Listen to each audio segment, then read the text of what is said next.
Beneath the sands of the Fertile Crescent, where the Tigris and Euphrates once gave birth to humanity's first great cities, lie mysteries that time has refused to surrender.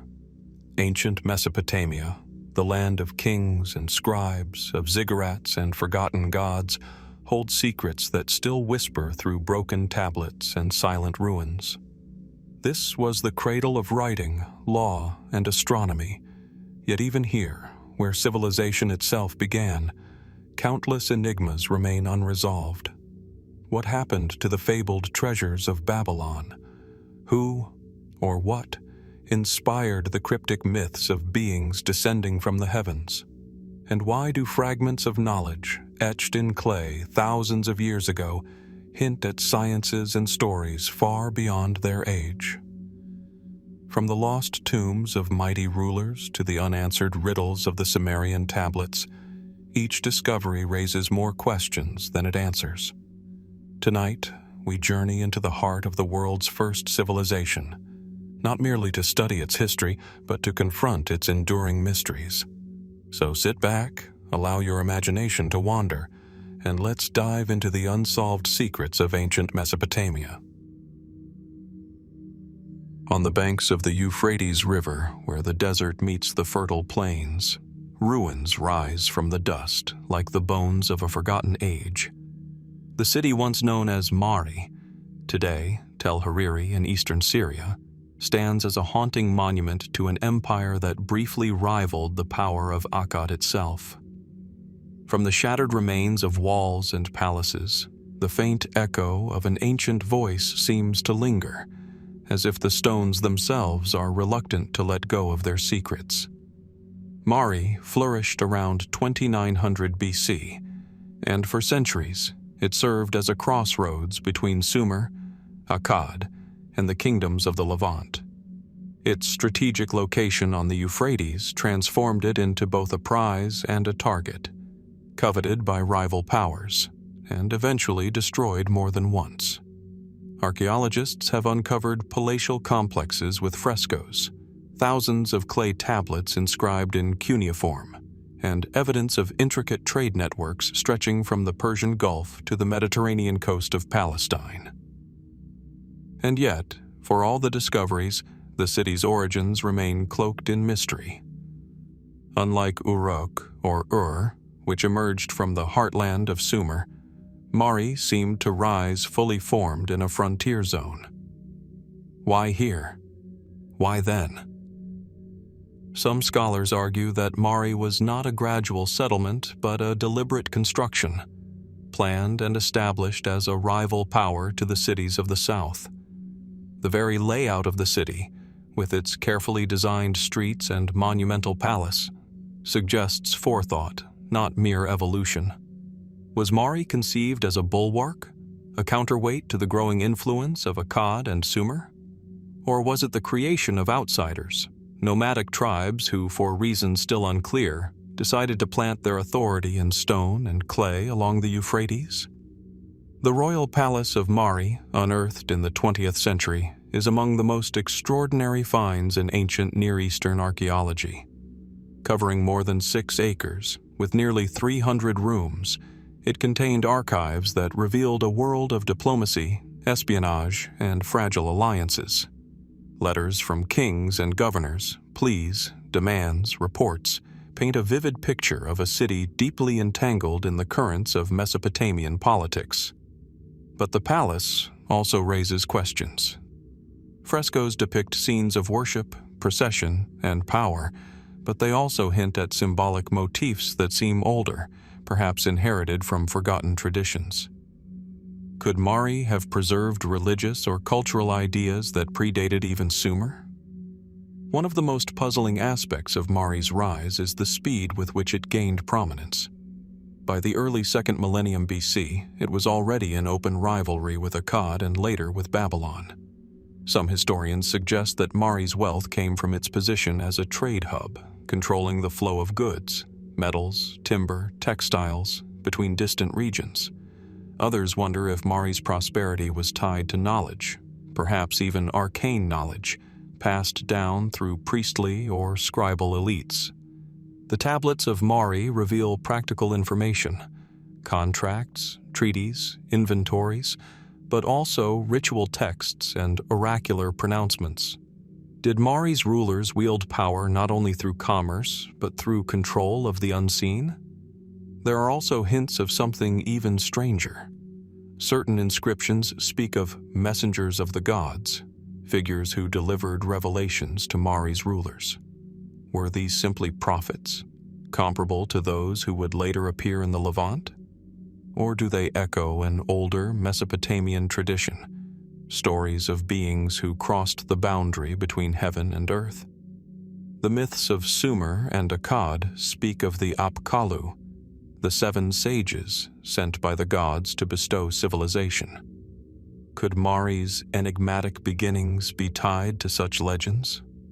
Some fringe theories propose that Mari's founders carried knowledge from a lost civilization, perhaps even from catastrophes predating recorded history.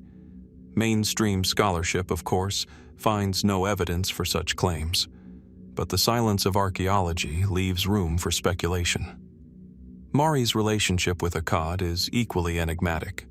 At times ally, at times rival, the two powers circled one another like wary predators. Akkad, founded by Sargon the Great around 2334 BC, became the first true empire in Mesopotamia. Yet Mari, on the periphery, managed to hold its own. Was Mari's sudden rise a coincidence, or was it born out of resistance to Akkadian expansion? The chronicles are ambiguous. While Akkad's inscriptions boast of conquest, Mari's archives reveal resilience, even defiance. In the shadow of empire, Mari endured until it was eventually consumed, first by Hammurabi of Babylon in the 18th century BC, and later by the slow erosion of time. And yet, Mari refuses to vanish completely. The archaeological record is tantalizingly incomplete. Entire sections of the city remain buried, awaiting excavation. What lies beneath the untouched mounds? Could more tablets, perhaps even libraries, rest in the dust, preserving stories that would transform our understanding of Mesopotamian history? Scholars admit that what we know of Mari is only a fragment, a partial image glimpsed through a cracked lens. Even the city's ultimate fate is uncertain. Hammurabi claimed to have destroyed Mari, razing it to the ground. And yet, traces of later occupation suggest that the city may have lingered, if only in diminished form. Was Mari truly obliterated, or did it survive in another guise, its traditions carried on by displaced peoples who wandered westward, leaving faint echoes in the cultures of Syria and Palestine? Archaeology offers clues, but not certainty. In the end, Mari's beginnings remain one of the great unsolved riddles of Mesopotamia. Was it a city born of political necessity, crafted as a strategic counterweight to Sumer and Akkad? Or did its foundations rest on something deeper, something older, knowledge, myth, or memory preserved from an age long forgotten? The evidence lies scattered, walls half buried in sand, tablets crumbling with time, frescoes fading in the dry air. Each piece speaks, but never loudly enough to be heard in full. The silence of Mari is profound, a silence that invites not only scholarship, but imagination. When we stand among its ruins, we are confronted with questions that resist easy answers. Who built Mari, and why? What did they know that we have lost? And what secrets still sleep beneath the soil, waiting for the patient hand of discovery? The story of Mari is unfinished, an open page in the book of human civilization. Perhaps someday, the earth will yield its final secrets. Until then, the enigma remains. From the dust of ruined palaces and temples, we turn now to something smaller, more intimate, yet no less haunting. Hidden in the soil of Mesopotamia, archaeologists have uncovered curious objects, amulets of clay, bronze, or stone, etched with the grotesque image of a figure both terrifying and protective.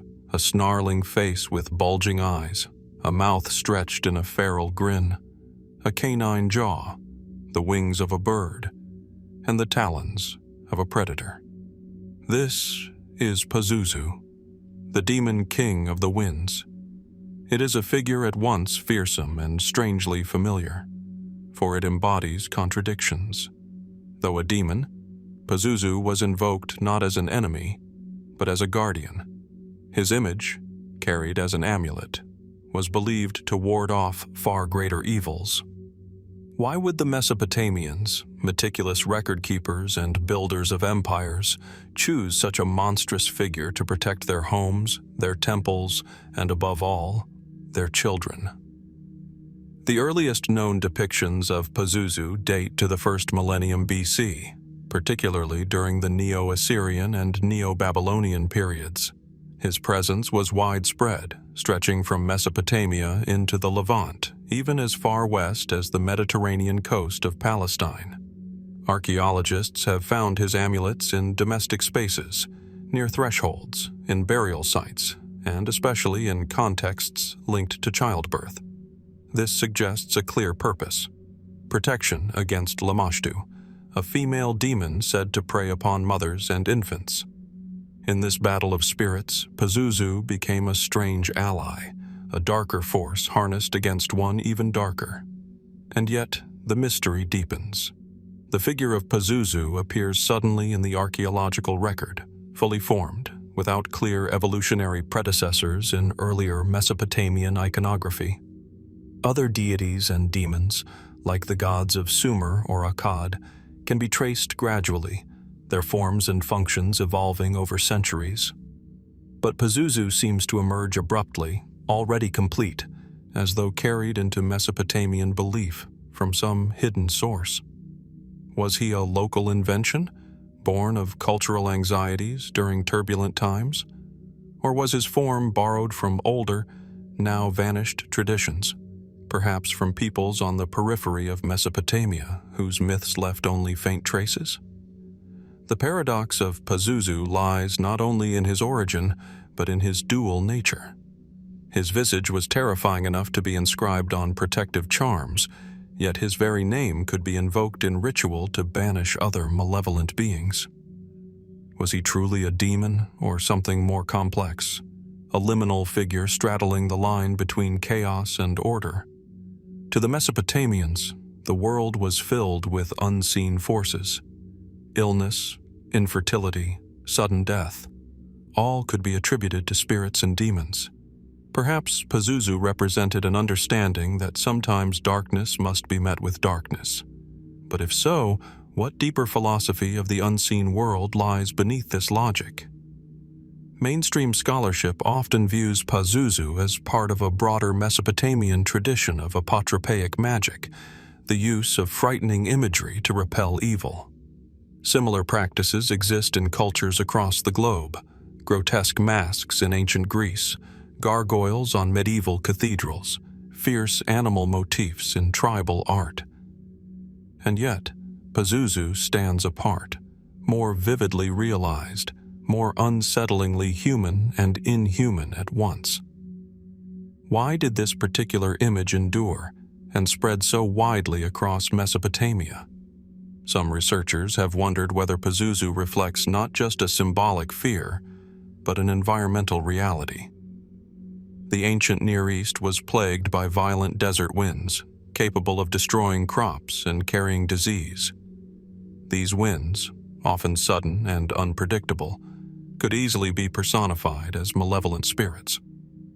Could Pazuzu have been a human attempt to embody and thus control the destructive power of nature itself?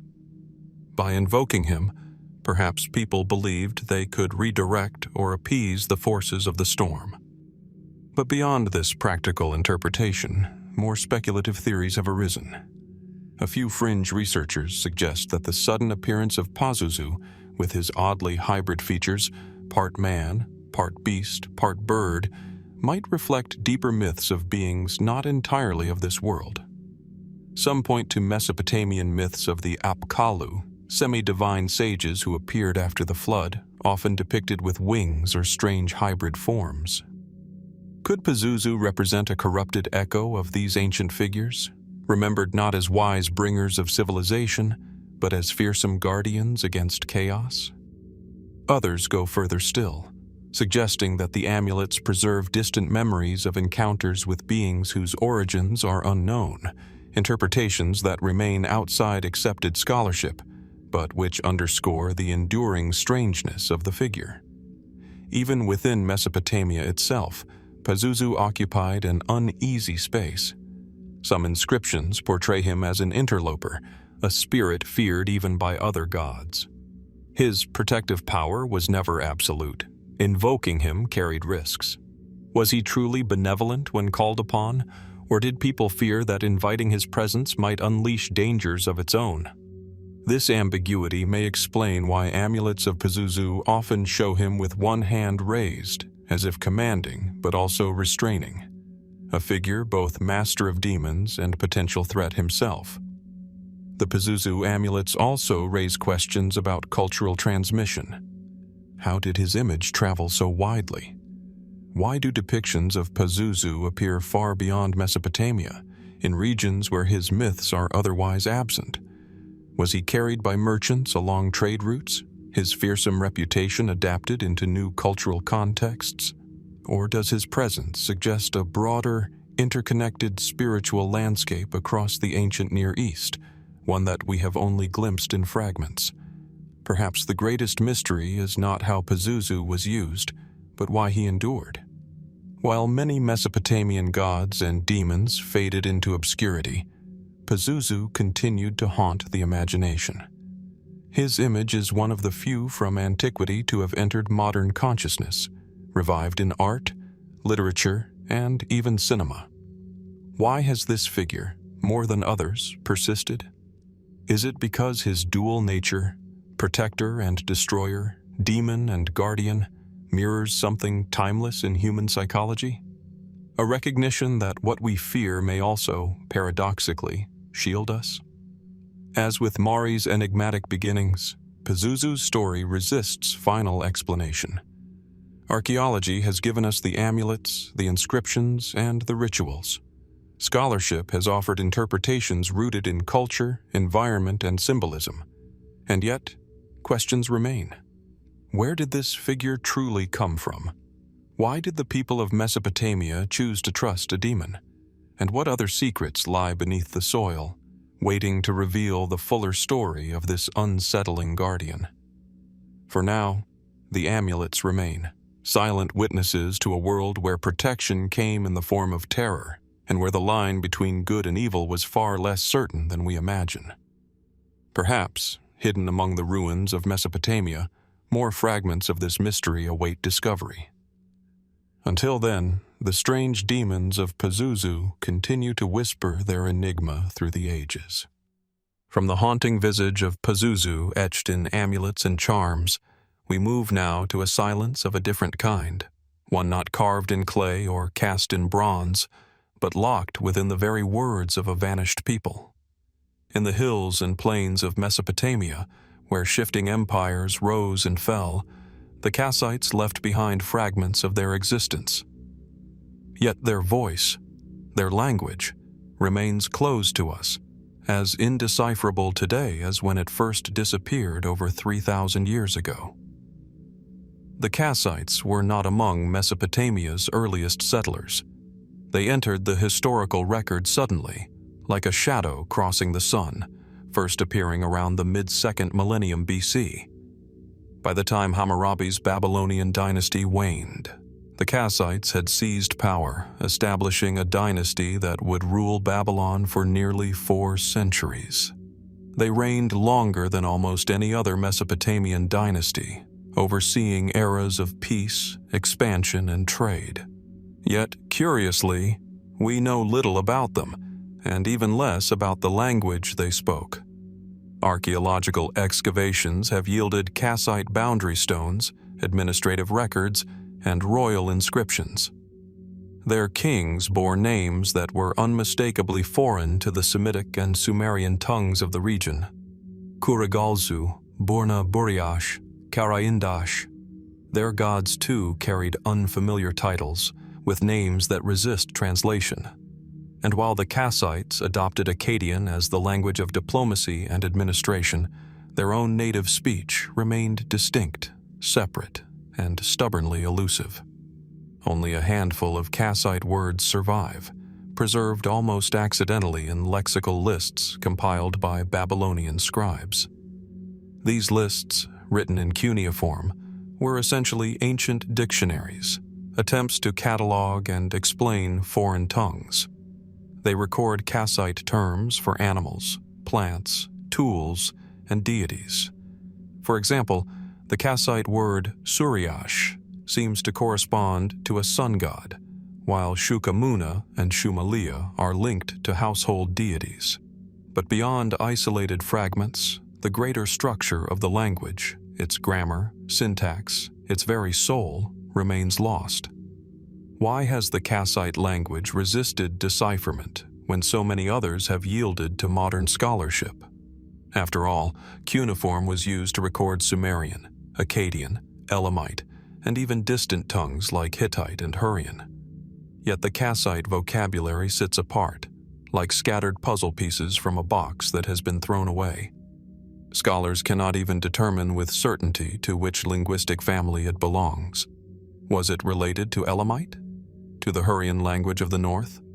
Or does it stand entirely alone, a linguistic isolate with no known relatives? The problem lies not only in the scarcity of surviving material, but in the nature of what we possess. Without extended texts, laws, hymns, letters, there is no framework from which to reconstruct meaning. Instead, researchers must work with a narrow window, a few dozen words, divine names, and royal titles. It is as though one tried to reconstruct English from a handful of isolated nouns: sun, dog, mountain, without any sense of how they connected. And yet, even these fragments raise questions.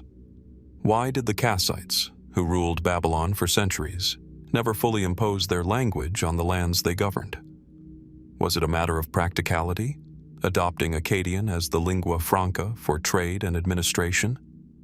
Or does it hint at something more peculiar, that the Kassites themselves were outsiders, ruling over a culture into which they never fully assimilated?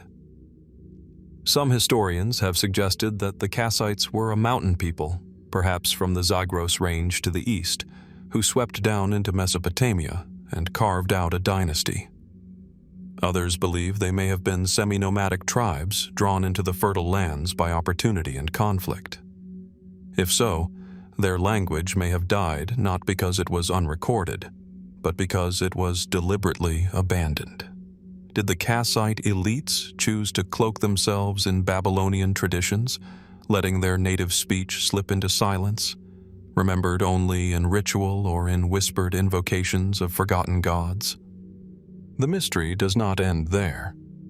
A few scholars have speculated that the Kassite tongue, though lost, might hold echoes of even older, vanished traditions.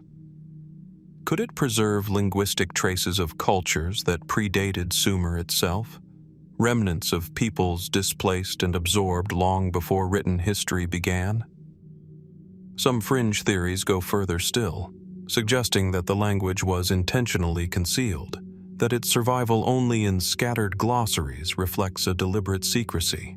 Was it considered sacred, a tongue spoken only among priests or royalty, never meant to be written in public inscriptions? Others point to curious parallels. Certain Kassite words appear tantalizingly similar to terms found in far-off regions, though whether this reflects coincidence, borrowing, or genuine connection is uncertain.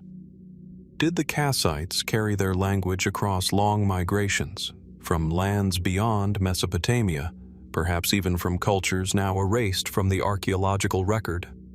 What we can say for certain is that the silence of the Kassite language is not just a linguistic puzzle, it is a historical wound.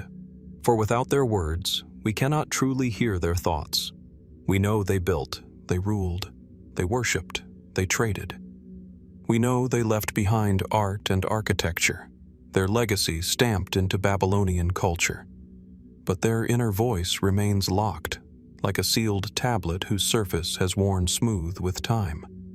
Standing among the ruins of Dur-Kurigalzu, the great Kassite capital, the enormity of this silence becomes palpable. The mud brick ziggurat rises against the horizon, eroded but still imposing. It is a monument built by kings whose names we can pronounce, but whose language we cannot understand. We can imagine the rituals that once echoed through its courtyards, the proclamations of rulers, the prayers of priests. But their sounds are gone, leaving only mute stone and inscrutable marks on clay. What secrets might be hidden in archives yet to be unearthed? Could a buried tablet preserved by chance someday provide the missing link, the Rosetta Stone of the Kassite world? Or will their language remain forever silent, a reminder of how much can be lost even when empire endures? The enigma of the Kassite language lingers as one of Mesopotamia's deepest mysteries. It is not simply a question of translation, but of identity. Who were the Kassites, really? Where did they come from? And what stories would they have told us had their words survived? For now, we are left with silence. A silence that is not empty, but charged with possibility. An unanswered riddle carved into the foundations of Mesopotamian history. From the silence of the Kassite language, we turn toward another enigma, a kingdom that emerged suddenly on the northern frontiers of Mesopotamia and for a brief time commanded respect, fear, and alliance from its neighbors. Its name was Mitanni. Its kings ruled from palaces whose foundations still lie buried beneath the soil of modern Syria. Yet despite its influence, despite its power, the origins of this mysterious people remain shrouded in uncertainty. Imagine the plains stretching between the Tigris and the Euphrates, where rolling hills give way to fertile valleys. It was here, sometime in the 16th century BC, that Mitanni rose to prominence. The Hittites to the west and the Egyptians to the south both recognized its strength, as did the Assyrians, who would one day destroy it.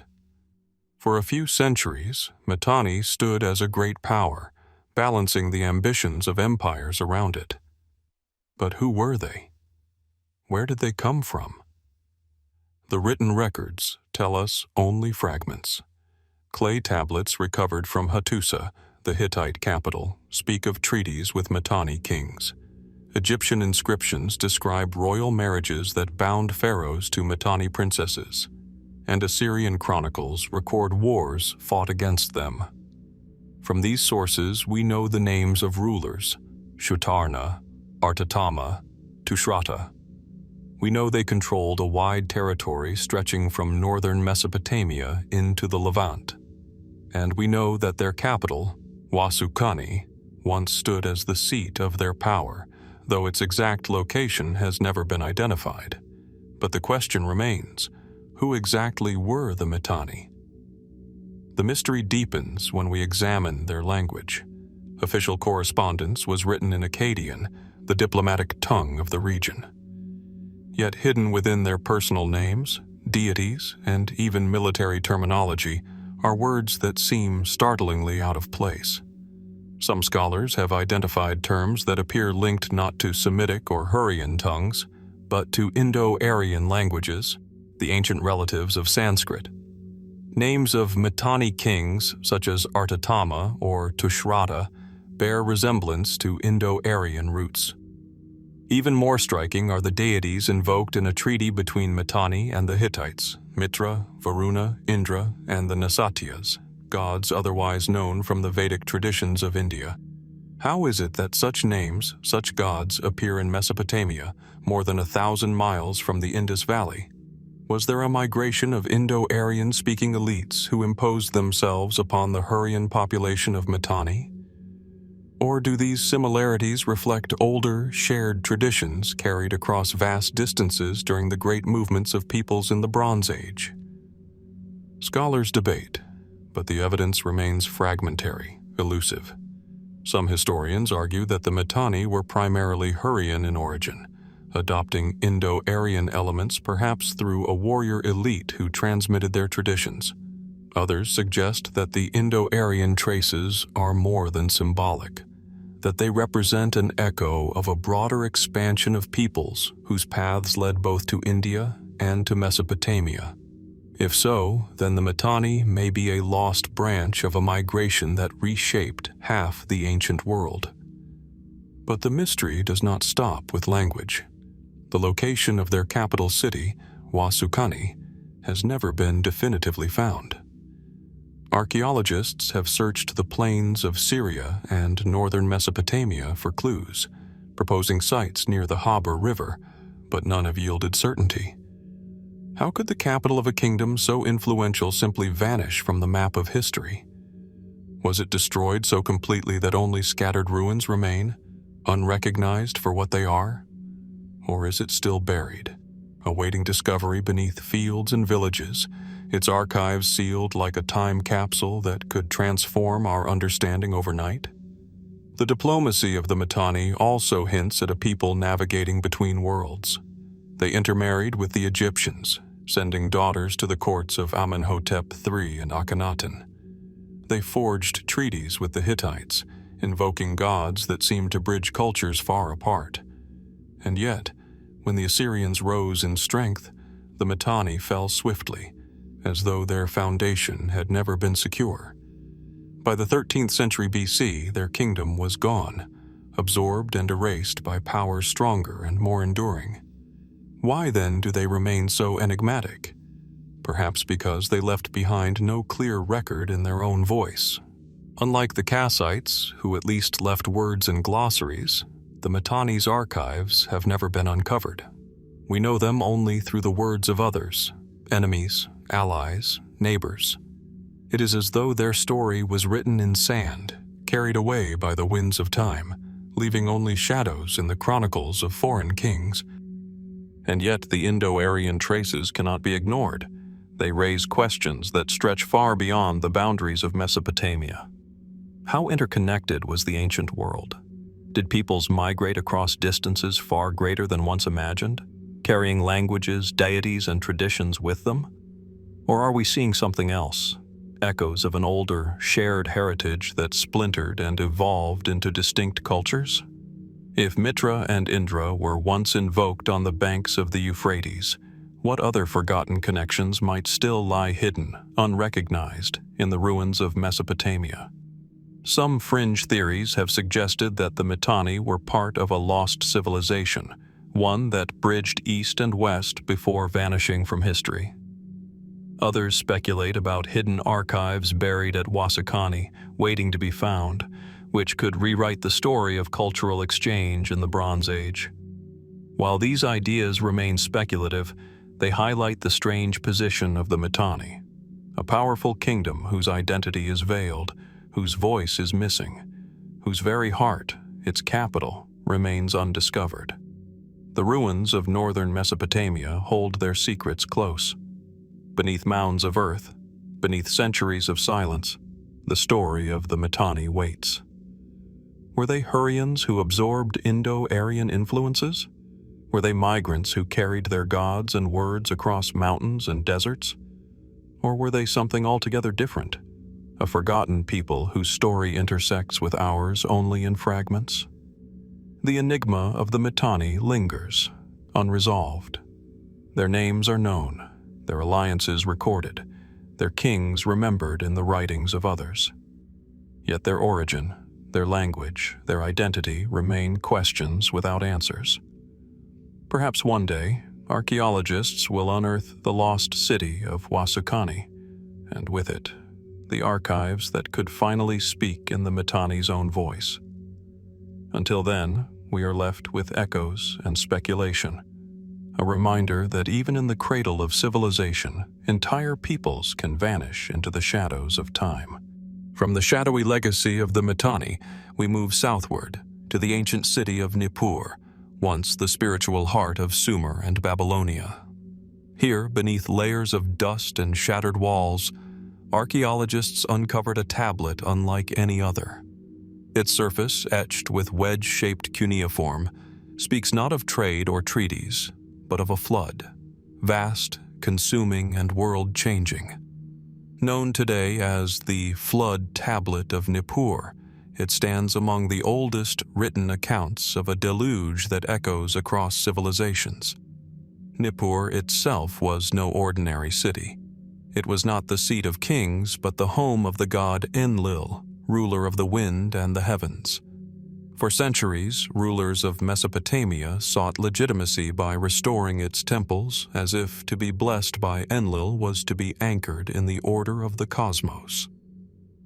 Within this sacred city, scribes recorded hymns, myths, and histories on clay.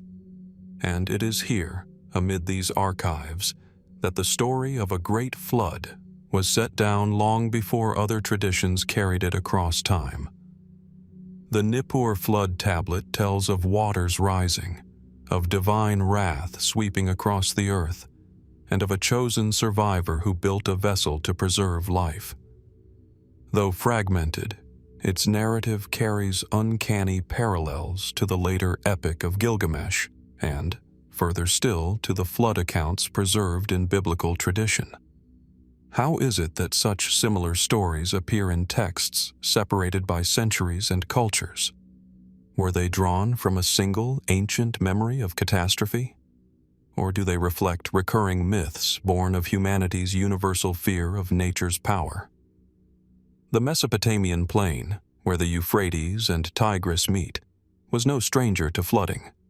Seasonal inundations could devastate villages, wash away fields, and leave survivors with a sense of forces beyond human control. Perhaps the Nippur tablet is nothing more than a poetic reflection of these disasters, an attempt to explain suffering and renewal through myth. Yet its details trouble the simplicity of that explanation.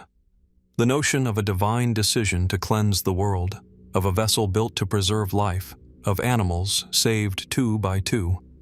These are motifs far too specific to dismiss as mere coincidence. What then was the source of this story?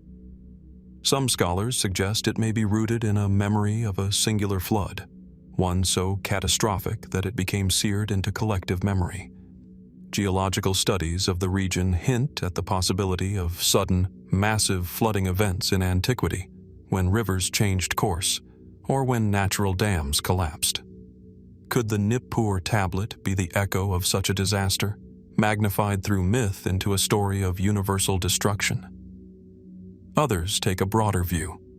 They see the flood as a symbolic reset, a mythic cycle in which humanity is destroyed and reborn.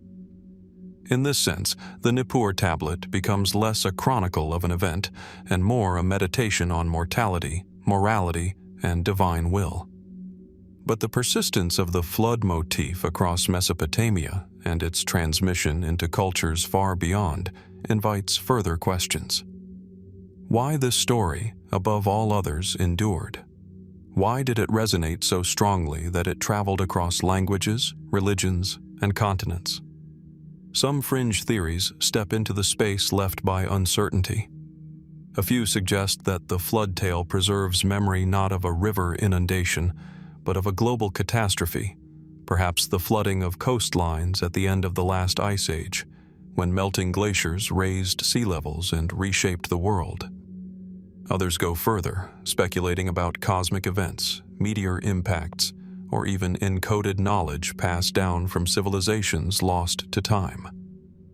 Such ideas lie beyond the reach of mainstream archaeology, but they reveal how powerful the mystery remains, that a single broken tablet can still spark visions of hidden histories. The Nippur flood tablet also invites reflection on transmission. How did its story spread? Through trade, conquest, or wandering storytellers carrying fragments of memory from one city to the next? When scribes in Babylon or Assyria retold the flood in their own epics, were they preserving an ancestral tradition or reimagining it for new audiences?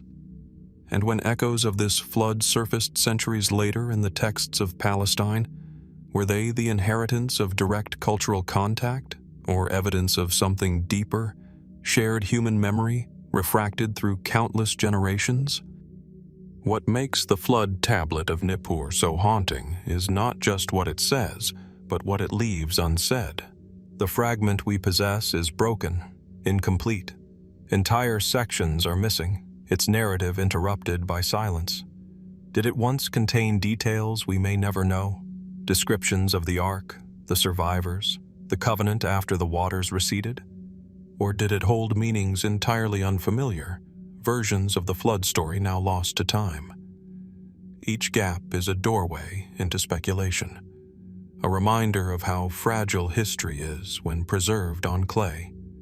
Standing in the museum where the tablet now rests, one can still see the careful strokes of the scribe's stylus, each wedge pressed into damp clay thousands of years ago. Those marks were not meant for us, but they survive, bridging a gulf of millennia. What was the scribe thinking as he carved the tale of destruction and salvation? Was he recording sacred tradition, copying an older source, or simply retelling a story passed down in oral form, shaping it anew for his time? The flood of Nippur remains a riddle written in clay. Its parallels with later traditions suggest shared roots, yet its uniqueness points to a culture all its own. It is at once local and universal, grounded in the soil of Mesopotamia, yet reaching across continents and centuries. Was it myth, memory, or something in between? Did it preserve the echo of real waters that once drowned the ancient plain? Or does it speak to something deeper in the human soul, a need to imagine destruction and renewal, chaos and order? Perhaps the greatest mystery of all is not whether the flood happened, but why the story endures. Why has this narrative, among countless others from ancient Mesopotamia, survived to shape the way humanity understands its past? The answer may lie still buried at Nippur, in tablets yet to be found, or in connections not yet uncovered. Until then, the flood tablet remains what it has always been: a fragment, a whisper, a reminder that the past is never fully known, only glimpsed in pieces that leave us wondering what more may still be hidden beneath the earth.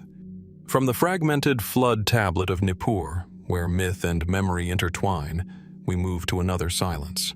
This time, not the absence of stories, but the absence of an entire record. Deep in southern Mesopotamia, on the plain once dominated by the city of Lagash, archaeologists have uncovered temples, walls, statues, and inscriptions. They have found evidence of kings who ruled, of wars fought, of canals dug to tame the waters of the land. And yet, one thing remains conspicuously missing: the royal archives of Lagash, the official records of a city that was once among the most powerful in all Sumer. Lagash, flourishing around the middle of the 3rd millennium BC, was a city of remarkable ambition. It produced rulers whose names still echo in history. Urukagina, remembered for one of the earliest known legal reforms. Eannatum, who carved the famous Stele of the Vultures to commemorate his victories. At its height, Lagash controlled a vast territory, stretching across fertile fields and waterways, rivaling even Ur and Uruk. A city so organized, so central to Sumerian politics, must have produced extensive records, treaties, accounts, temple lists, royal decrees. And yet, unlike other Mesopotamian centers, no central archive has ever been found. This absence is striking, even unsettling. In Mesopotamia, writing was not only a tool of commerce, but the lifeblood of governance. Clay tablets documented everything from barley rations to divine hymns. The archives of Ebla, Mari, and Uruk have given us thousands of texts, windows into their worlds. But Lagash, despite centuries of excavation, has yielded no equivalent. Were its archives destroyed in antiquity, burned or crushed by enemies? Were they buried beneath the waters and never recovered? Or is it possible they still lie hidden, waiting beneath the soil for the right discovery? Some scholars point to destruction as the simplest explanation. Lagash was often at war, embroiled in conflicts with neighboring city-states. Its temples were rebuilt multiple times, suggesting cycles of devastation and renewal. Perhaps invading forces deliberately destroyed the royal archives, erasing the records of a rival city's glory. Yet if so, why do scattered inscriptions survive? Royal steles, boundary markers, temple dedications, while the central archive vanished completely. If an enemy sought to obliterate Lagash's memory, why leave behind fragments at all? Others suggest a more subtle possibility, that the archives were never centralized in the way we expect. Perhaps the records of Lagash were kept in temple precincts rather than royal palaces, scattered across different sanctuaries. If so, their survival would have been far more precarious, vulnerable to fire, flood, or looting. Yet even here, the silence is puzzling. Temples in Mesopotamia typically preserved texts for centuries. Why would Lagash be different? Then there are more speculative ideas. Some believe the archives may have been intentionally concealed, hidden during a time of crisis. Did priests or scribes bury them for safekeeping, only for their location to be forgotten? Could they still lie beneath an unexcavated mound, sealed in clay jars, waiting to be found? The possibility has tantalized archaeologists for decades. Every new dig in the region carries the faint hope that Lagash's lost words might one day resurface. The question of what those archives contained adds to the intrigue. Lagash was known for its administrative sophistication. Its rulers boasted of canals dug to irrigate fields, of temples built to honor the gods, of laws imposed to bring justice. If its archives were ever recovered, they might contain some of the earliest law codes, predating even Hammurabi. They might hold hymns, myths, or epics unique to Lagash's religious life. Or they might reveal records of daily life, lists of workers, inventories of goods, that would provide invaluable insights into Sumerian society. What knowledge was lost when these archives disappeared? Some fringe theories step further still. Could the disappearance of Lagash's records reflect more than destruction or misfortune? Might they have been deliberately removed, carried off by conquering powers who sought to claim or conceal the wisdom they contained? It is not impossible. Throughout history, conquering armies have looted libraries, transporting knowledge to their own capitals. If Lagash's archives were seized, where did they go? Were they absorbed into the collections of Ur, of Akkad, of Babylon? Or were they lost forever in transit, destroyed before they could be preserved? There are even whispers among some researchers of texts too dangerous or sacred to survive, deliberately suppressed by successors who wished to erase them. Did Lagash preserve traditions or myths that challenged the dominant narratives of later Mesopotamian cities? Were records of forgotten gods or alternative histories once written into its archives? Such questions cannot be answered without evidence, but the very absence of the tablets fuels imagination. Today, the ruins of Lagash are quiet, scattered across dusty plains. Excavations continue, uncovering houses, workshops, and temples. Each discovery brings us closer to understanding this once great city, yet the archives remain elusive. Archaeologists have dug deep into the soil, but the silence persists. Was the archive destroyed beyond recognition, or does it still sleep, hidden beneath unexcavated ground, the words of kings and scribes preserved in clay waiting to emerge? The disappearance of Lagash's royal archives leaves us with a paradox. We know the city was powerful, organized, and literate, yet its voice is missing. We can see its monuments, read its inscriptions, trace its influence, but we cannot hear the daily rhythm of its life, the precise words of its kings, the prayers of its priests. What we have are only fragments, echoes. In this silence lies one of Mesopotamia's great mysteries. Did chance and destruction erase a city's voice? Or is that voice still hidden, just beyond our reach? If Lagash's archives were ever found, they could transform our understanding of Sumer, rewriting the history of law, religion, and kingship in the world's first civilization. Until that day, the vanished records of Lagash remain an enigma, an absence that speaks as loudly as any discovery, reminding us of how fragile the written past can be and how much still lies buried beneath the sands of time. Beneath the shifting soil of central Mesopotamia lies Kish, a city once revered as the seat of the very first dynasty after the Great Flood, a place where kingship was said to have descended from heaven itself. Today, its mounds appear unassuming, eroded by centuries of wind and neglect, yet beneath them are the faint outlines of temples, palaces, and fortifications. It is here that archaeologists have traced the beginnings of royal authority in Sumer, to rulers whose names blur the line between history and legend. But who built Kish's first dynasty, and why does their identity remain cloaked in mystery? According to the Sumerian king list, after the floodwaters subsided, kingship was established at Kish. This places the city at the very heart of early Mesopotamian civilization.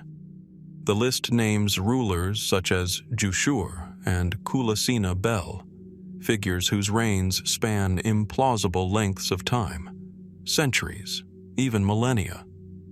These exaggerated lifespans may be symbolic, mythic representations rather than historical records. Yet the very fact that Kish is singled out as the starting point for post-flood kingship raises questions. Why Kish, and not Uruk, Ur, or Eridu, which had their own temples and traditions?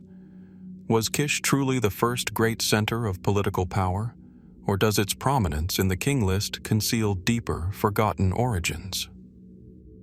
Archaeology has uncovered layers of Kish stretching back to the early 3rd millennium BC.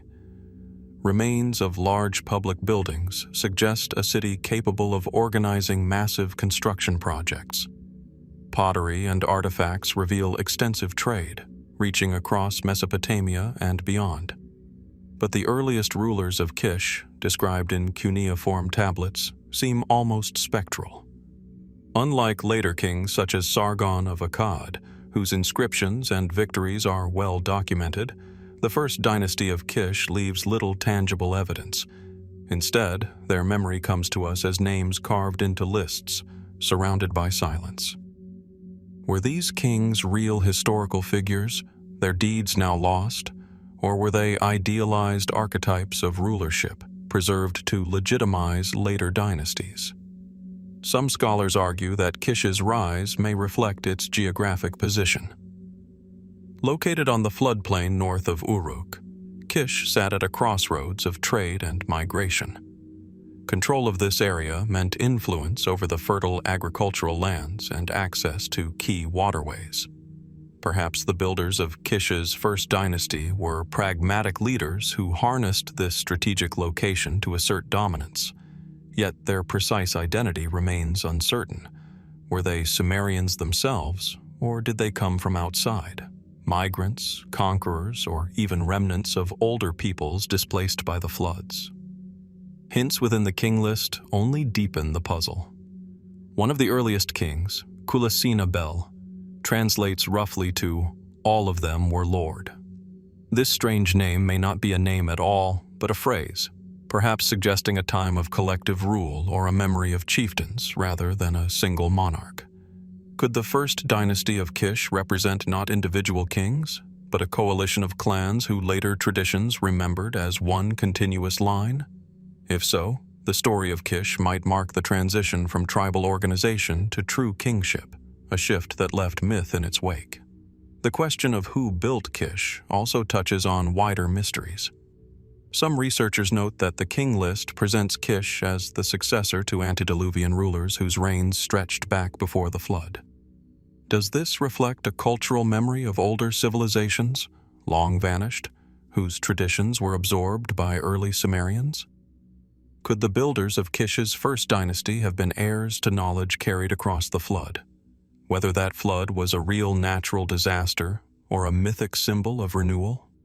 If so, then Kish's enigmatic rulers may represent a bridge between the world before and the world after, preserving fragments of a deeper past.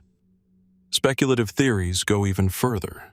A few suggest that Kish's mythical rulers, with their impossibly long reigns, may encode astronomical or calendrical knowledge, symbolic ages rather than lifespans. Others propose that the memory of Kish's dynasty may hint at migrations from beyond Mesopotamia, people whose origins lie in the Zagros Mountains, or even further afield, bringing new technologies, myths, and social systems with them. While these ideas remain controversial, they underscore the strange position of Kish, both central to Mesopotamian tradition, yet oddly absent in material proof. The absence of royal inscriptions from Kish's first dynasty is striking. Later kings across Mesopotamia immortalized themselves in stone and clay, boasting of battles and temple constructions. Yet Kish's earliest rulers are silent. Did they never leave inscriptions, or have their records simply not survived?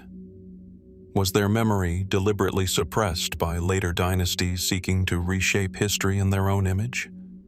Or might the archives of Kish still lie buried, untouched beneath the unexcavated mounds, waiting to reveal the voice of rulers who today exist only as shadows in lists? When we stand at the ruins of Kish, the weight of these questions presses heavily. The crumbling ziggurats and scattered pottery tell us of a vibrant city, yet the builders of its first dynasty remain faceless. Were they mythologized elders of a community recovering from flood and collapse? Were they conquerors who imposed kingship on Sumer for the first time? Or were they something altogether different, rulers whose identity was so extraordinary that later scribes could preserve them only in symbolic form? The mystery of Kish's first dynasty lingers as one of the earliest puzzles of recorded history. Its kings were remembered as the first to reign after the flood, yet their origins remain obscured, their deeds largely unknown. Were they the architects of civilization, as later scribes believed? Or are we chasing after shadows, mistaking myth for memory? Perhaps beneath Kish's mounds lies the answer, a buried archive, a forgotten inscription, a trace of the builders who turned a settlement into the cradle of kingship. Until such discoveries come, the first dynasty of Kish remains an enigma, a silence at the very dawn of history that invites us to wonder who these unknown builders truly were. From the shadowed kings of Kish, whose origins remain clouded in myth, we move upward, beyond cities and dynasties, into the skies themselves. Among the most remarkable relics of Mesopotamian scholarship are a series of clay tablets known collectively as Mul.Apin. Inscribed in the delicate wedge-shaped script of cuneiform, these tablets appear at first glance like lists, rows of names, numbers, and symbols. But to those who have studied them, they are something far more extraordinary, a compendium of ancient astronomical knowledge, preserved with striking precision.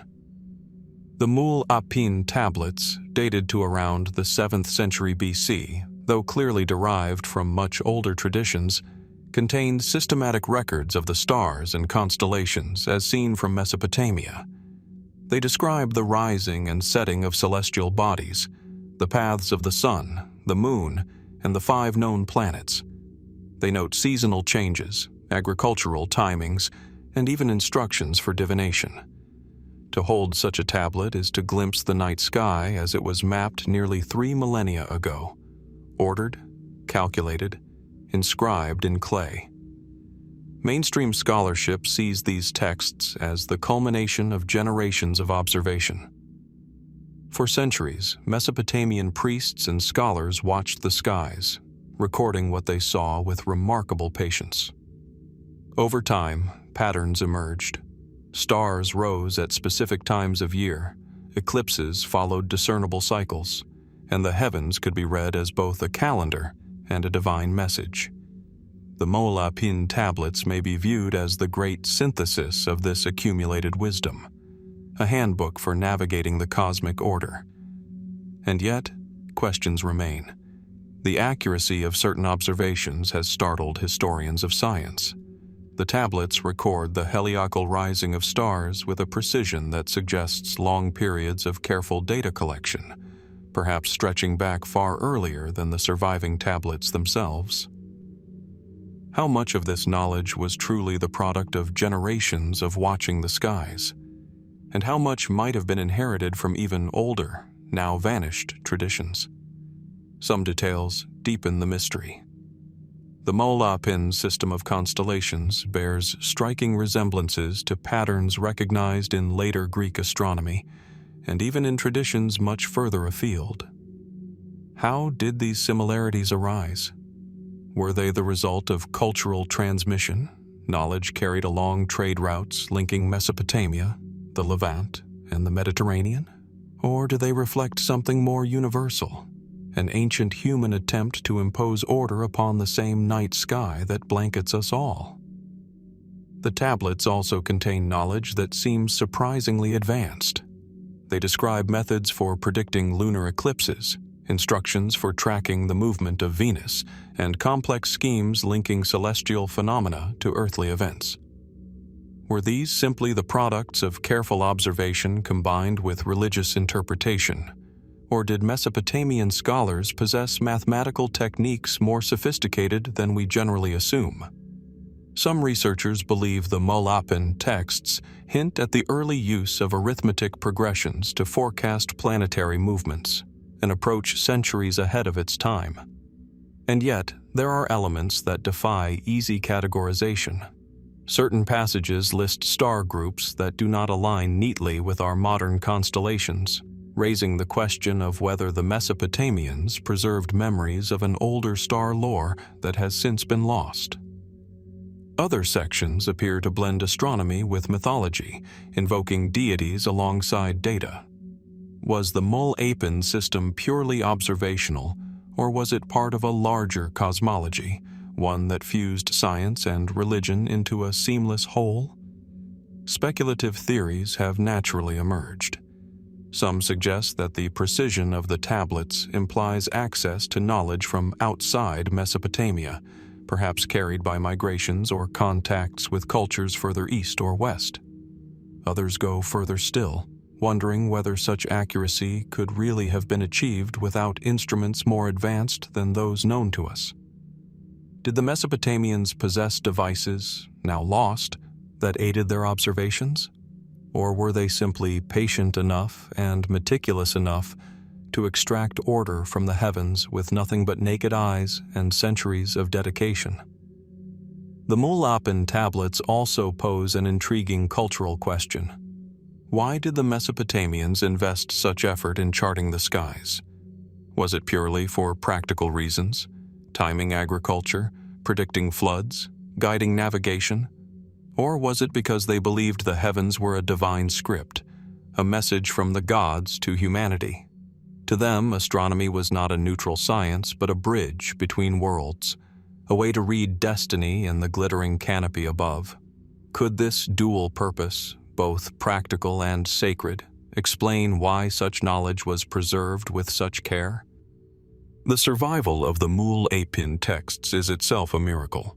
Fired into clay, stored in libraries, and buried in ruins, they emerged only after thousands of years of silence. What more might still be hidden in the soil? Other star catalogs, forgotten methods of calculation, entire schools of astronomy we have yet to uncover. Each discovery has the potential to alter our understanding not only of Mesopotamian science, but of the deep history of human attempts to measure the cosmos. Standing before these tablets today, one cannot help but feel a quiet awe. The same stars that guided Mesopotamian scribes still wheel overhead. The constellations they traced still rise and fall with the seasons. And yet, the meaning they drew from those stars, the exact scope of their knowledge, the reasons for its preservation, remains partly concealed. Were they simply cataloging the heavens, or were they safeguarding a legacy of understanding passed down from an age long forgotten? The Mul.Apin tablets remind us that the ancient Mesopotamians were not only builders of cities and rulers of empires, but careful observers of the sky. Their records reveal brilliance, but also mystery. How far did their knowledge extend? How much of it was their own, and how much was inherited from cultures lost to time? And what secrets of the stars might still lie hidden in ruins yet to be unearthed? For now, the tablets speak only in fragments, precise yet incomplete. They tell us that the people of Mesopotamia gazed upward with intensity, and that they sought in the stars both guidance and meaning. But whether their knowledge was born solely of earthly observation or of something deeper and older remains an unanswered question, one that continues to draw us, like the stars themselves, into wonder.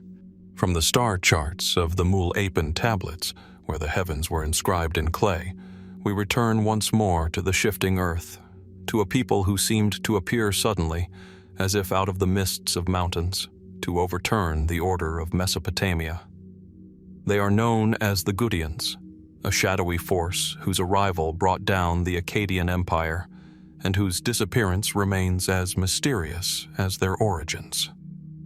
The Gutians are first described in Sumerian texts from the late 3rd millennium BC, often in tones of fear and contempt. To the scribes of Mesopotamia, they were barbarians from the eastern highlands, uncultured raiders who descended from the Zagros Mountains to plunder cities and topple kings. The literary accounts call them the Dragon of the Mountains and accuse them of bringing famine, chaos, and ruin. Yet such descriptions tell us more about Mesopotamian anxiety than about who the Gutians truly were. For beyond these hostile portrayals, the actual identity of the Gutians remains elusive. Archaeology offers only fragments. No city definitively attributed to the Gutians has ever been uncovered. No archives of their own language or laws discovered. Their presence in the record is fleeting, mostly confined to hostile mentions by those who suffered their rise. Yet for nearly a century, they ruled Mesopotamia, occupying the throne of Akkad after the fall of Sargon's dynasty. How could a people described as nomadic outsiders achieve such dominance? Was their portrayal as crude barbarians exaggerated? Perhaps propaganda written by conquered scribes to justify their eventual overthrow? Some historians believe the Gutians were indeed mountain tribes from the Zagros, drawn into Mesopotamia during a period of instability. As the Akkadian Empire weakened under internal pressures and environmental stress, famine, drought, rebellions, the Gutians may have exploited the collapse to seize control. In this view, they were opportunists, not builders of civilization, but inheritors of its ruins. And yet, the fact that they maintained power for generations suggests more organization than the texts admit. Could they have had a political structure sophisticated enough to govern the cities they conquered, even if they left no records of their own? Others propose that the Gutians were not a single people, but a confederation of tribes united temporarily under one banner. Their strength may have lain in mobility, striking swiftly from the highlands and retreating when necessary. If so, their disappearance could be explained by the natural fracturing of such alliances once Mesopotamian powers regained strength. But again, the absence of material culture leaves us guessing. Who were these people when they were not at war? What gods did they worship? What language did they speak? What homes did they build in the mountains that birthed them? Speculative theories widen the mystery further. Some scholars have noted curious gaps in the record, moments when the Gutians seem to vanish only to reappear again, as though they were less a permanent population and more a recurring force of disruption. Were they nomads who cycled in and out of Mesopotamia depending on climate, driven by famine or drought in their homeland? Others wonder whether they were linked to larger waves of migration that swept through the ancient Near East during this turbulent age. Could the Gutians have been part of a broader movement of peoples, leaving their mark in Mesopotamia before dispersing elsewhere? A more radical line of thought points to the possibility that the Gutians' negative reputation was a deliberate construction. The later Sumerian king list portrays them as illegitimate rulers, a dark interlude between the great Akkadian kings and the revival of Sumerian city-states.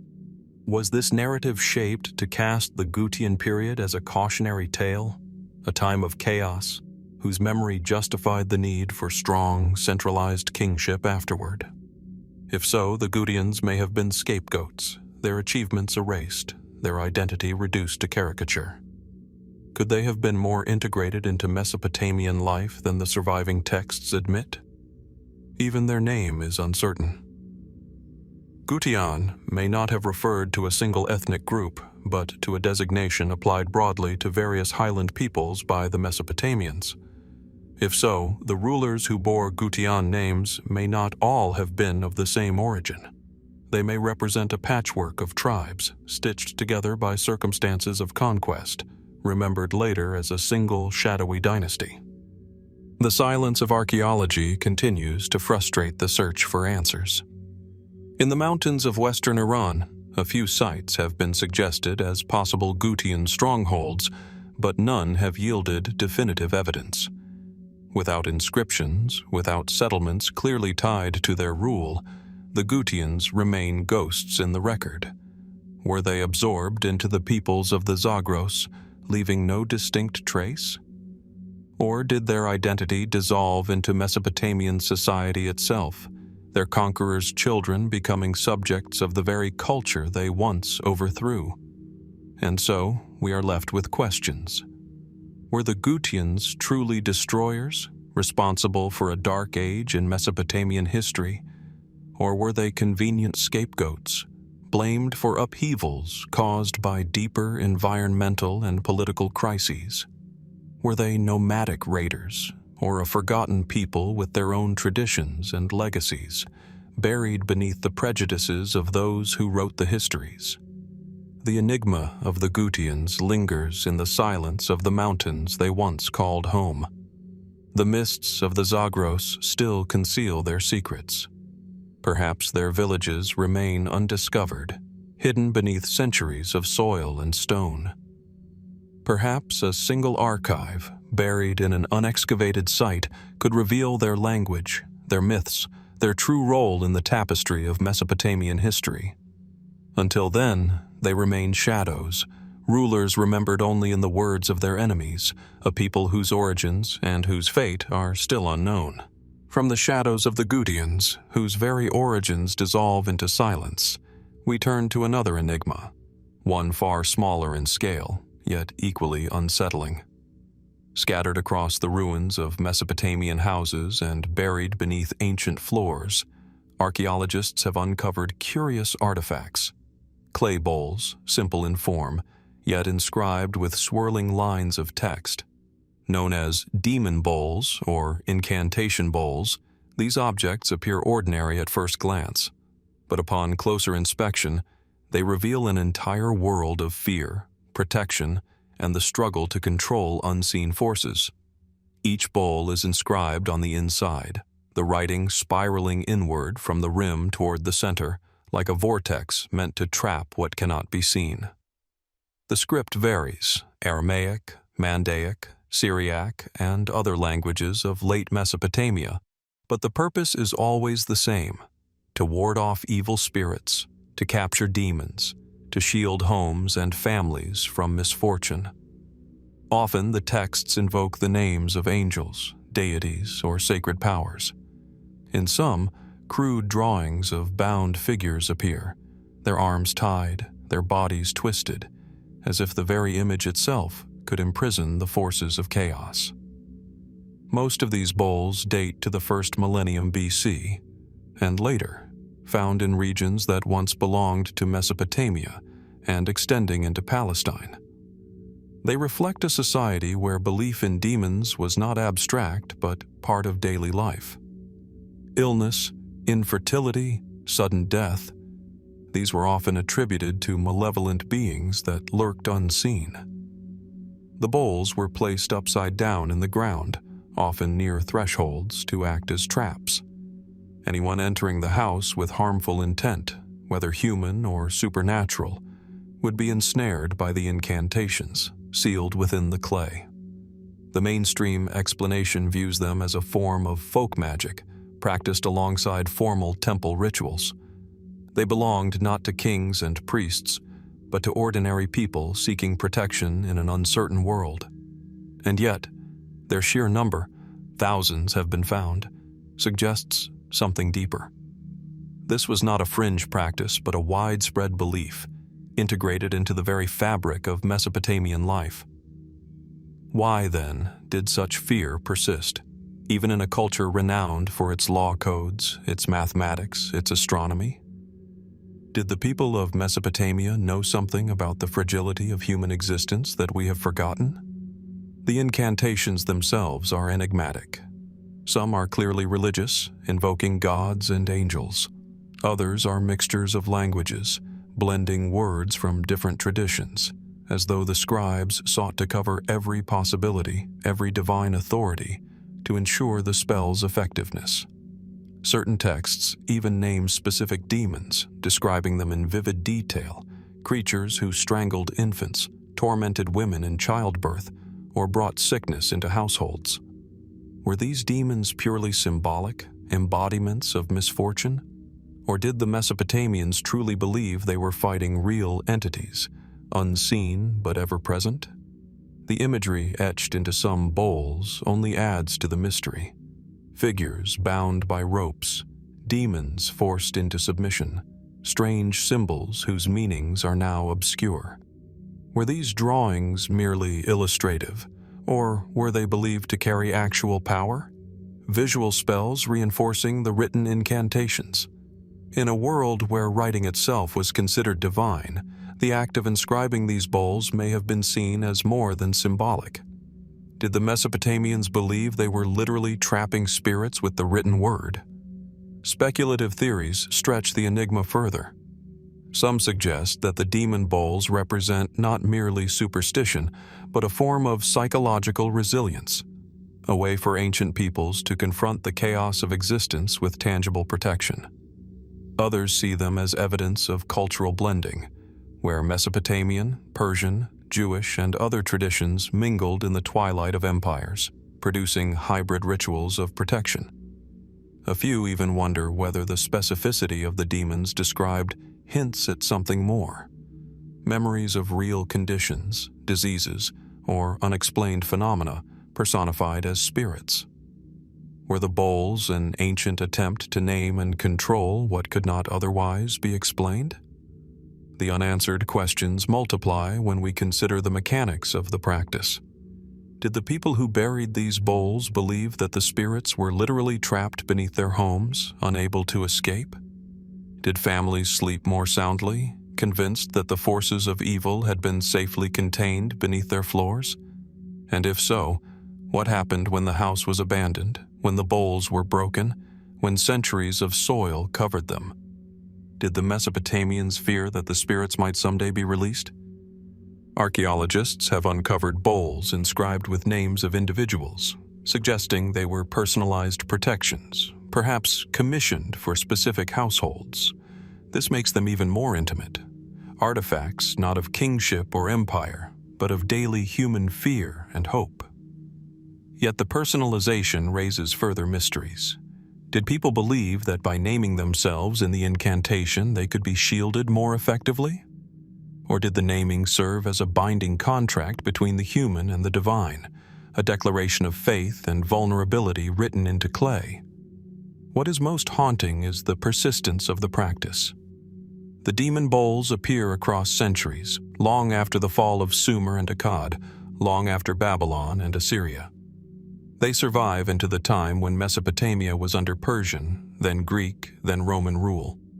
Even as empires rose and fell, the bowls endured. What does this continuity reveal? Did the belief in demons transcend politics and religion, uniting generations in a shared fear of the unseen? Or does it suggest a cultural memory so deep that no conquest, no new faith could fully erase it? Today, the bowls sit in museums, their inscriptions deciphered but not fully understood. Scholars debate their origins, their meanings, their place in the wider world of Mesopotamian religion. Some see them as evidence of desperation, others as proof of ingenuity. But the mystery persists. Were they mere charms against bad luck, or did the Mesopotamians truly believe they held the power to bind demons? As we look into the spirals of text, still clear after thousands of years, we are confronted by a sense of immediacy. The handwriting of the scribe, the names of families, the invocations of angels, it all feels alive, as if the spell is still waiting, still active. Did the ancients believe these bowls would work forever?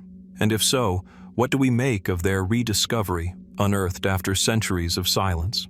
The demon bowls remind us that Mesopotamia was not only the cradle of cities and science, but also a land where the unseen weighed heavily on human minds.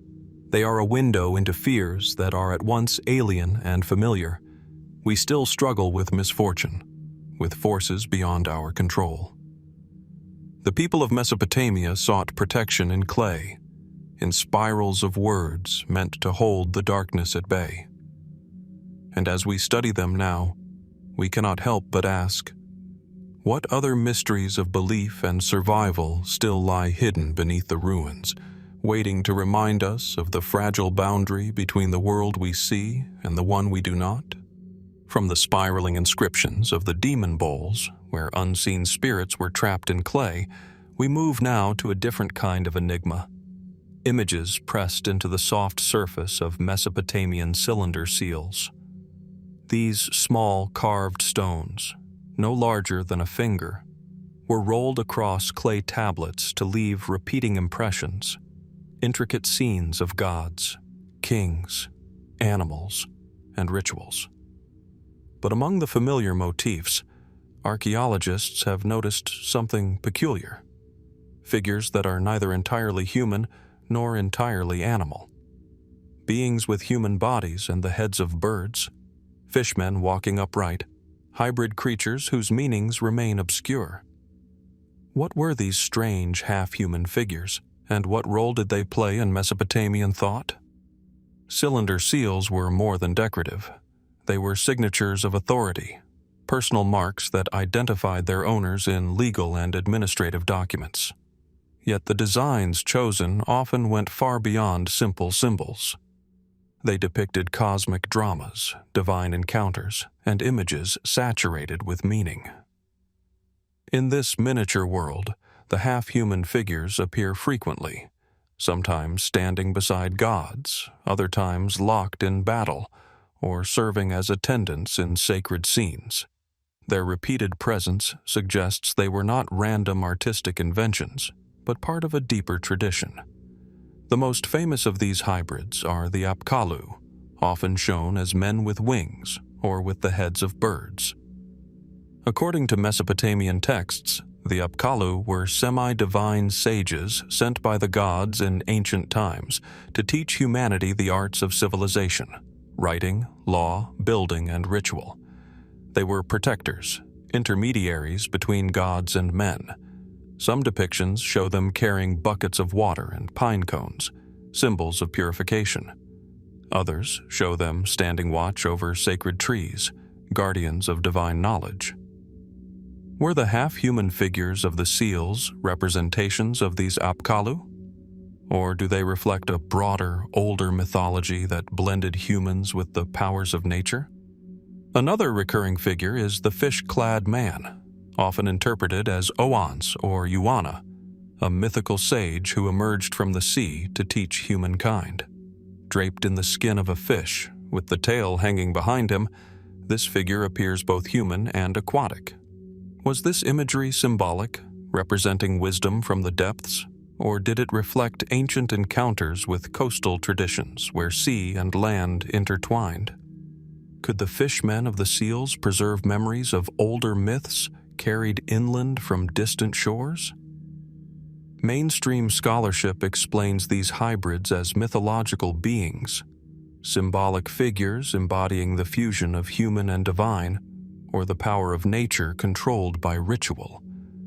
Yet their persistence, carved again and again over centuries, suggests more than artistic convention. Why did Mesopotamian elites choose to mark their authority with images of beings that were not fully human? Did these figures represent protectors invoked through imagery, much like the incantations of the demon bowls? Or did they carry secret meanings known only to initiates, visible reminders of teachings that were never written down?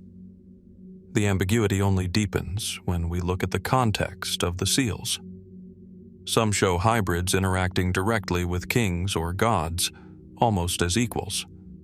Others depict them as attendants, pouring libations or guarding sacred emblems. Were they divine messengers or symbolic stand-ins for priests and shamans who enacted rituals in the human world? Did they embody the belief that wisdom could only come from beings who were part human but also something more? Speculative theories expand the enigma further. Some researchers wonder whether the hybrid figures represent ancestral memory of real encounters with unfamiliar peoples wearing masks or costumes whose appearance was later mythologized. Others suggest they may be symbolic expressions of transformation, reflecting rituals in which humans assumed animal aspects to bridge the divide between the mortal and the divine. A few more radical interpretations argue that the hybrids were not purely symbolic at all, but records of encounters with beings described in myth as those who came before, semi-divine teachers who were never fully human. Yet we must also consider the psychological dimension. The half-human figures may have been attempts to represent liminality, the threshold state between worlds. Neither entirely of earth nor of heaven, they embodied the space between categories, a space where power and danger often reside. In a culture that saw the cosmos as layered and complex, perhaps only such hybrid beings could move freely across its boundaries. Were the hybrids a way of visualizing the impossible, mediators who could pass between the human realm, the world of the gods, and the chaotic forces beyond? There is also the matter of continuity. Similar hybrid figures appear in neighboring cultures. Griffins, sphinxes, and winged creatures in Anatolia, Persia, and later in Palestine. Did Mesopotamian hybrids inspire these images, or were they all drawing from an even older, shared well of myth? If the Apkallu and fishmen of Mesopotamia were cultural ancestors of later hybrid beings, what does that say about the transmission of ancient ideas across regions and centuries? And then there are the personal choices behind the seals. Each was commissioned by an individual carved to represent their identity, their power, their place in the world. What did it mean for someone to choose a bird-headed man or a fish-clad figure as their emblem? Did they believe these images offered protection, authority, or access to divine favor? Or were they claiming a personal connection to the wisdom and power such beings embodied? The cylinder seals, no larger than a thumb, invite us into vast mysteries. They compress into miniature scenes the myths, fears, and hopes of Mesopotamian society. Yet the half-human figures remain unsettled, perched between explanation and enigma. Were they memories of teachers, symbols of transformation, guardians of divine order, or something stranger still? As we study the impressions left in clay thousands of years ago, the hybrids still confront us with their inhuman eyes and silent gestures. They seem to whisper of a world where the boundaries of human and divine, natural and supernatural, were far more fluid than we imagine. And we are left to wonder, were these strange half-human figures creations of the imagination? Or did they represent something the ancients believed they had truly seen? From the strange hybrids etched into cylinder seals, we turn to an enigma not of images, but of words, a dynasty recorded in the ancient king lists, yet scarcely visible in history itself.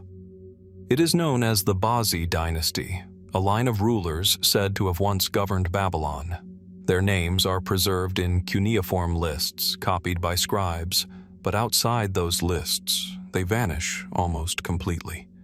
No grand inscriptions, no monumental architecture, no archives or chronicles remain to tell their story.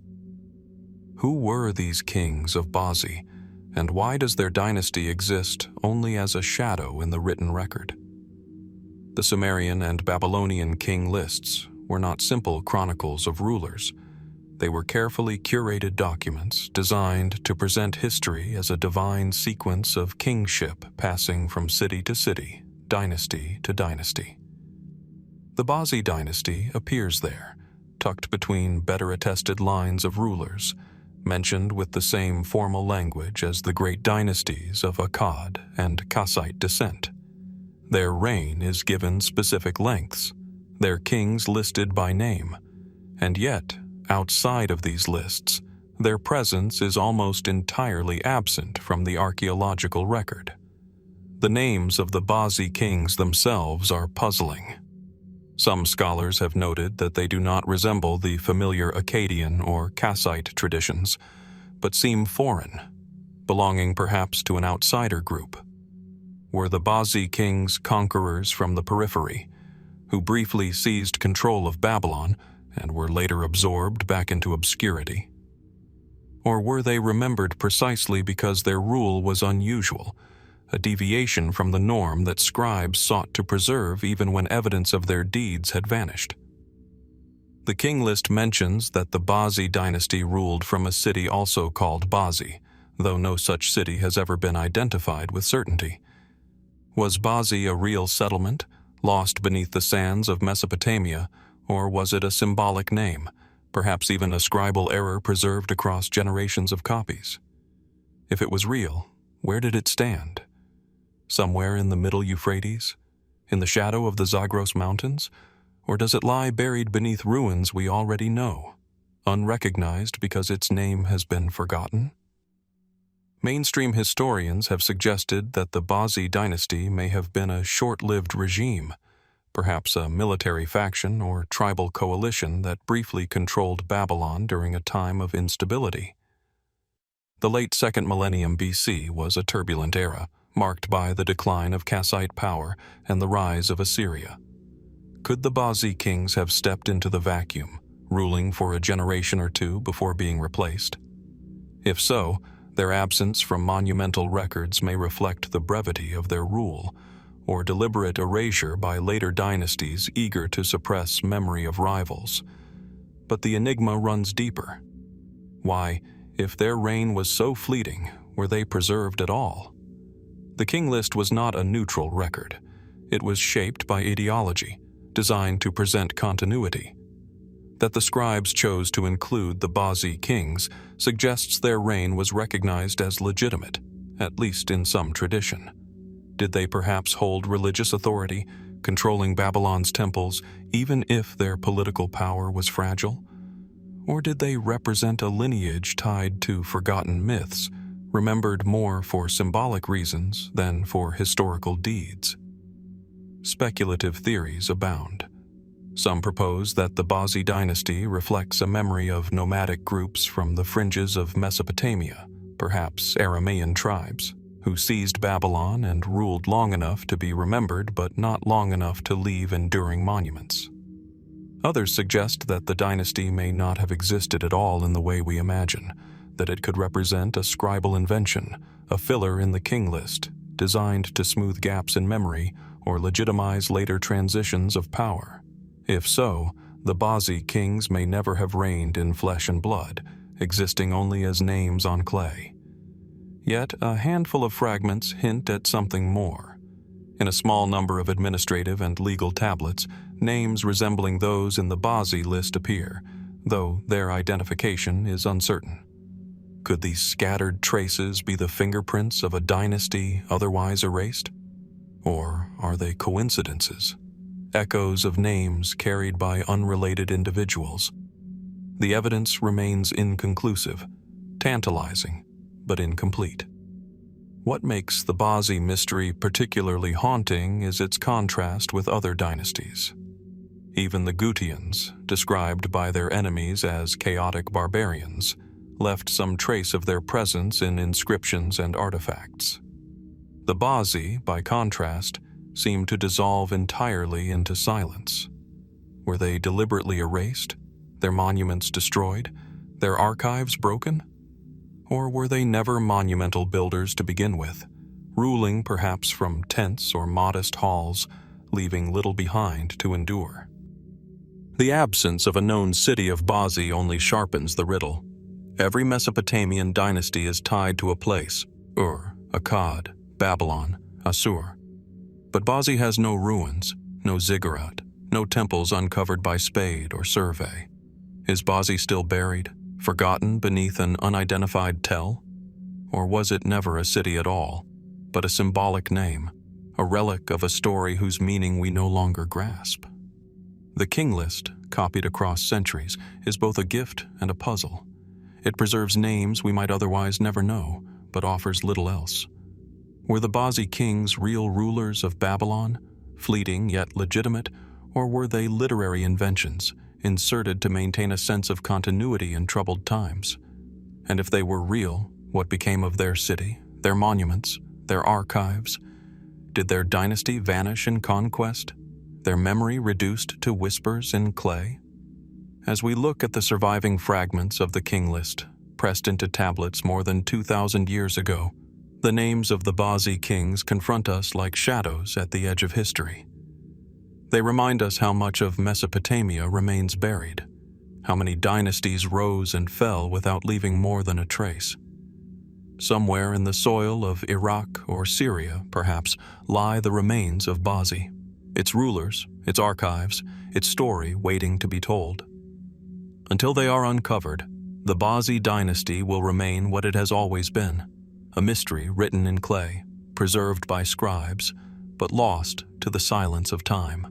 From the shadowy Bazi dynasty, preserved only as names on clay, we move to another enigma, this time hidden not in dynasties or forgotten cities, but in the very language of Mesopotamian texts. Scattered across cuneiform tablets are references to materials, metals, that remain unidentified. They are mentioned alongside gold, silver, copper, and tin, yet their identity eludes us.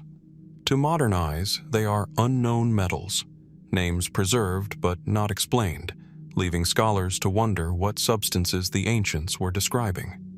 The tablets themselves are straightforward: administrative lists, tribute records, or temple inventories.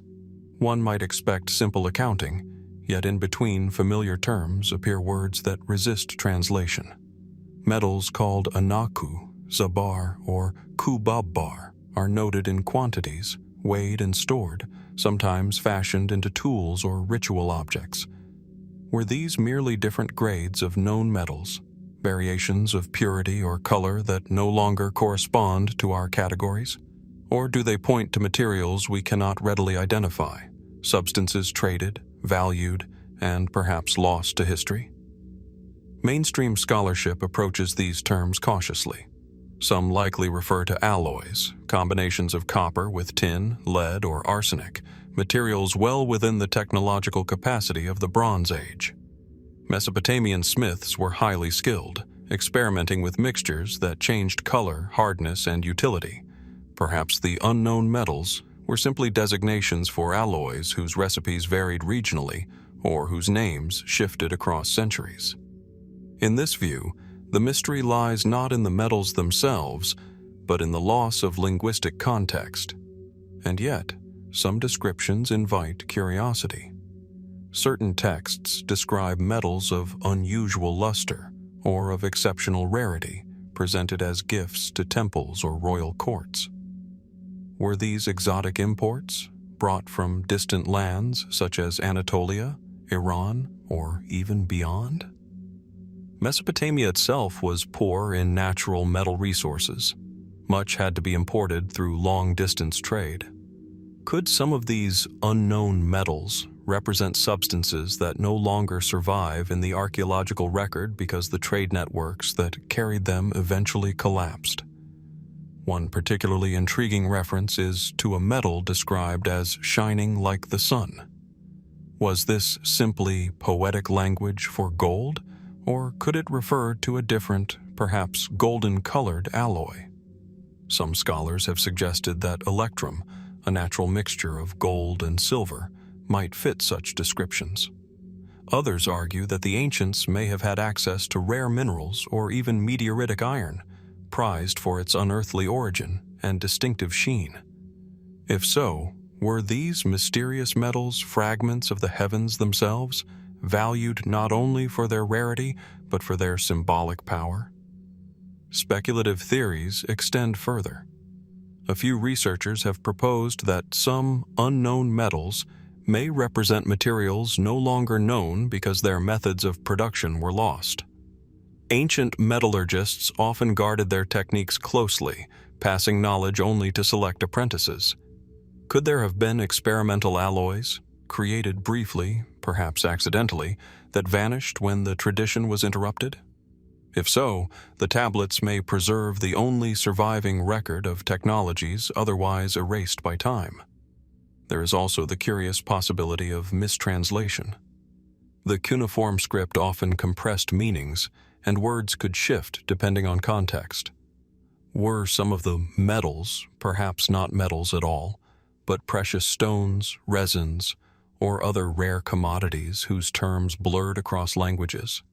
The constant contact between Sumerians, Akkadians, Hurrians, and Kassites ensured that words flowed across cultures, sometimes altering their meaning.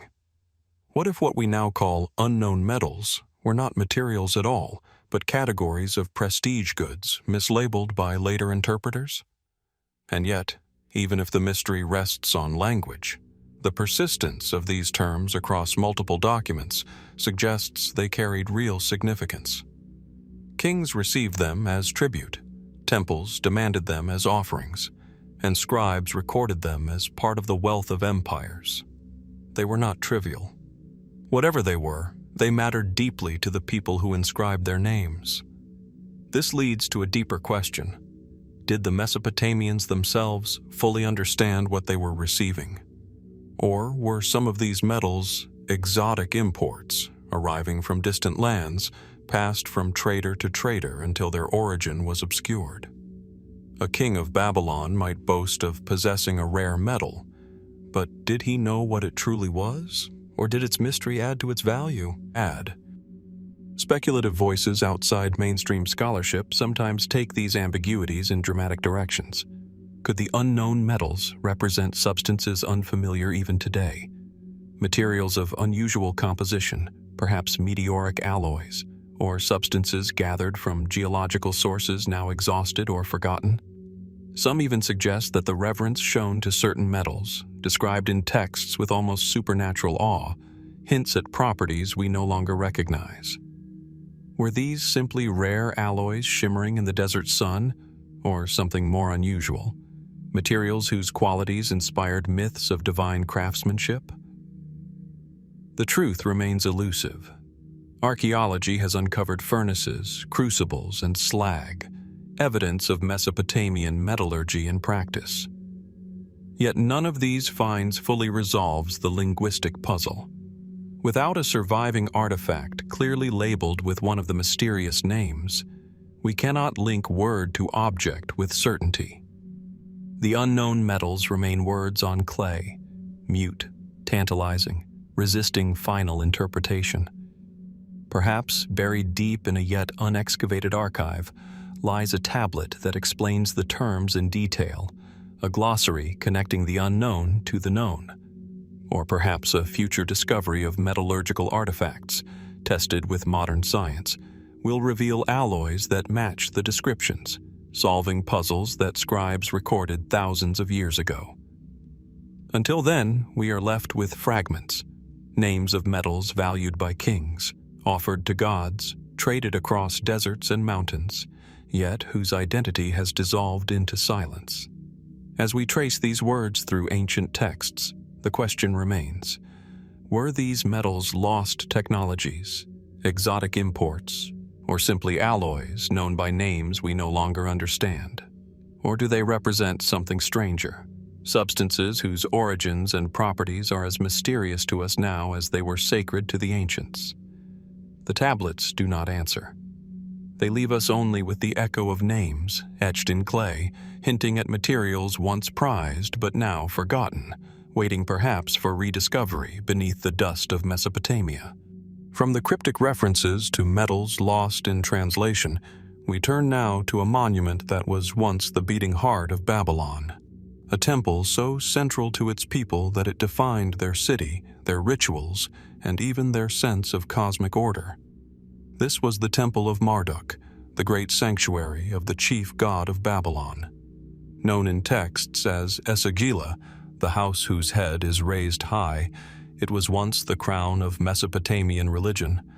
Yet today, despite its importance, its exact form and full remains are missing, leaving behind one of the great architectural mysteries of antiquity, the lost Temple of Marduk. Babylon itself was more than a city. It was a symbol. By the height of its glory, it was said to be the center of the world, a place where gods and men met. At its heart stood the massive Ziggurat, often identified with the legendary Tower of Babel, and beside it rose the Esagila, Marduk's temple, glittering with sacred splendor. Ancient texts describe it as vast and awe-inspiring, filled with treasures offered by kings. The temple complex was not merely a building, but the stage for rituals that bound the universe together. During the New Year festival, the statue of Marduk was carried in procession, reenacting the victory of order over chaos, a drama that reaffirmed Babylon's place at the center of divine will. Yet despite these descriptions, the physical temple has all but vanished. Excavations at Babylon have revealed walls, courtyards, and fragments of sanctuaries, but no definitive trace of the Esagila in its full grandeur. Some foundations and ruined brick structures near the Ziggurat are thought to be part of it, but they fail to match the scale suggested by texts. How could the most important temple of Babylon, revered for centuries, be so difficult to identify in the archaeological record? Mainstream scholarship offers some explanations. One possibility is that the temple was destroyed and rebuilt so many times that little of its original structure survived. Babylon endured conquests by Assyrians, Persians, Macedonians, and Parthians. Each new ruler repaired, expanded, or dismantled parts of the city.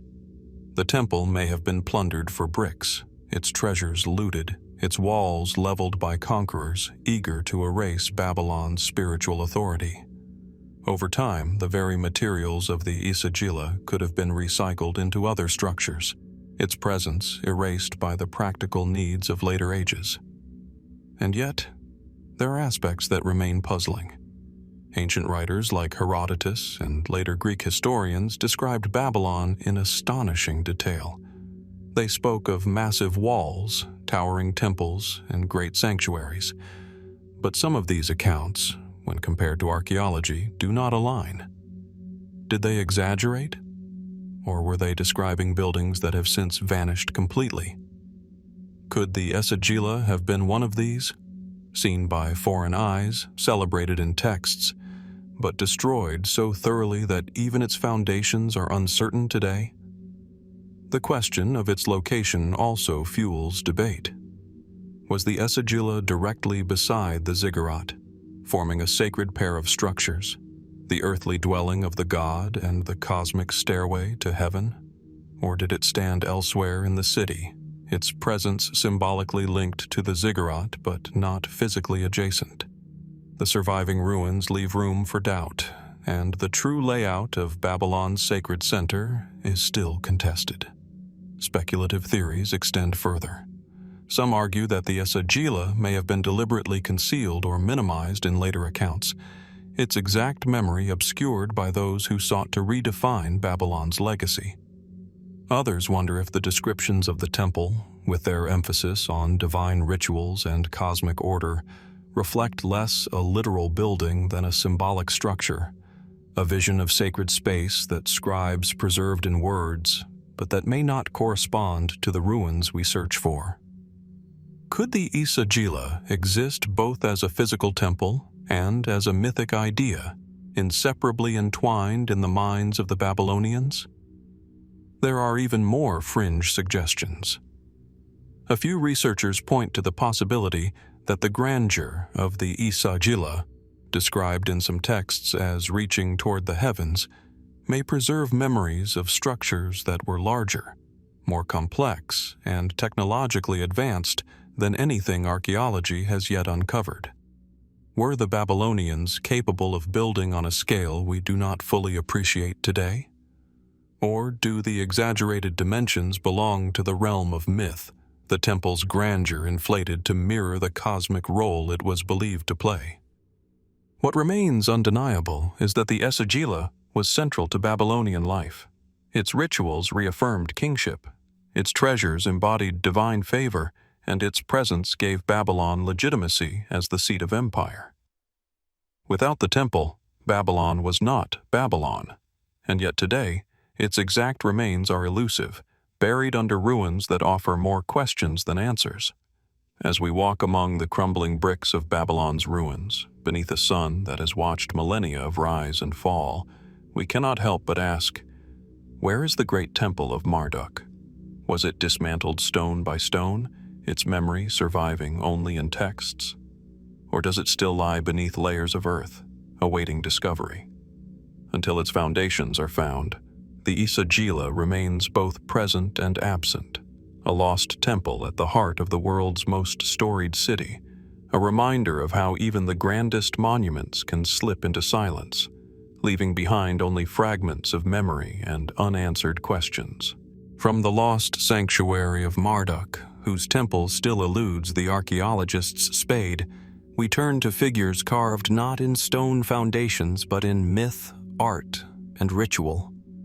Guardians with wings spread wide, men clad in fish skins, bird-headed beings holding pine cones and buckets. These are the Apkallu, the sage-like entities who stride through Mesopotamian imagery, enigmatic intermediaries between gods and men. The Apkallu appear across cylinder seals, wall reliefs, and ritual texts. Their forms vary. Some are human yet winged. Others have the heads of birds, while others still wear the scales of fish, as if emerging from the waters themselves. Always, however, they stand in contexts of protection, flanking the sacred tree, guarding thresholds, purifying kings with gestures that echo timeless ritual. Their presence was no mere decoration. To the people of Mesopotamia, these were figures of profound importance, bearers of divine knowledge, protectors of cosmic order. According to Mesopotamian tradition, the Apkallu were the 7 sages sent by the god Ea, or Enki, from the watery depths of the Apsu. They came to humanity after the flood, or in some accounts even before it, teaching the arts of civilization, writing, law, agriculture, architecture. In essence, they were culture bringers, beings who transformed mankind from wanderers into city builders. Their wisdom was revered, but it was also dangerous, for the Apkallu straddled the line between divine and human. Did they act solely as benefactors, or was their knowledge so powerful it risked destabilizing the very order they sought to preserve? Mainstream scholars interpret them symbolically. The Apkallu may have represented priestly classes, ritual specialists who dressed in animal skins during ceremonies, embodying the liminal role of mediators between man and the divine. Their depictions in art, then, would be stylized portrayals of human ritual, magnified into myth. Yet, even in this interpretation, their significance is striking. They embodied the very idea that civilization was not merely human invention, but a gift, or perhaps a loan, from powers beyond. But questions persist. Why were the Apkallu depicted with such consistent hybridity, half man, half fish, half bird, forms not easily explained as mere costumes? Why were they portrayed as guardians over sacred trees and temples, as if defending cosmic knowledge from intrusion? If they were purely symbolic priests, why elevate them to semi-divine beings whose wisdom was preserved in myth for millennia? Some accounts complicate the picture further. Later traditions distinguish between the primeval Apkallu, perfect and semi-divine, and human sages who carried fragments of their wisdom after the flood. In these texts, the Apkallu's role shifts from benefactors to figures of caution, even danger, their immense knowledge linked with the corruption that led to divine punishment. Did Mesopotamian society itself wrestle with the ambivalence of knowledge, its power to elevate, and its potential to destroy? Speculative theories move beyond the symbolic. Some suggest the Apkallu may represent cultural memory of real encounters with peoples whose advanced skills seemed godlike to early Mesopotamians. Seafarers arriving from distant coasts, mountain tribes with unfamiliar technologies, or survivors of older civilizations swept away by catastrophe. Were the fish-clad sages echoes of coastal cultures bringing maritime knowledge inland?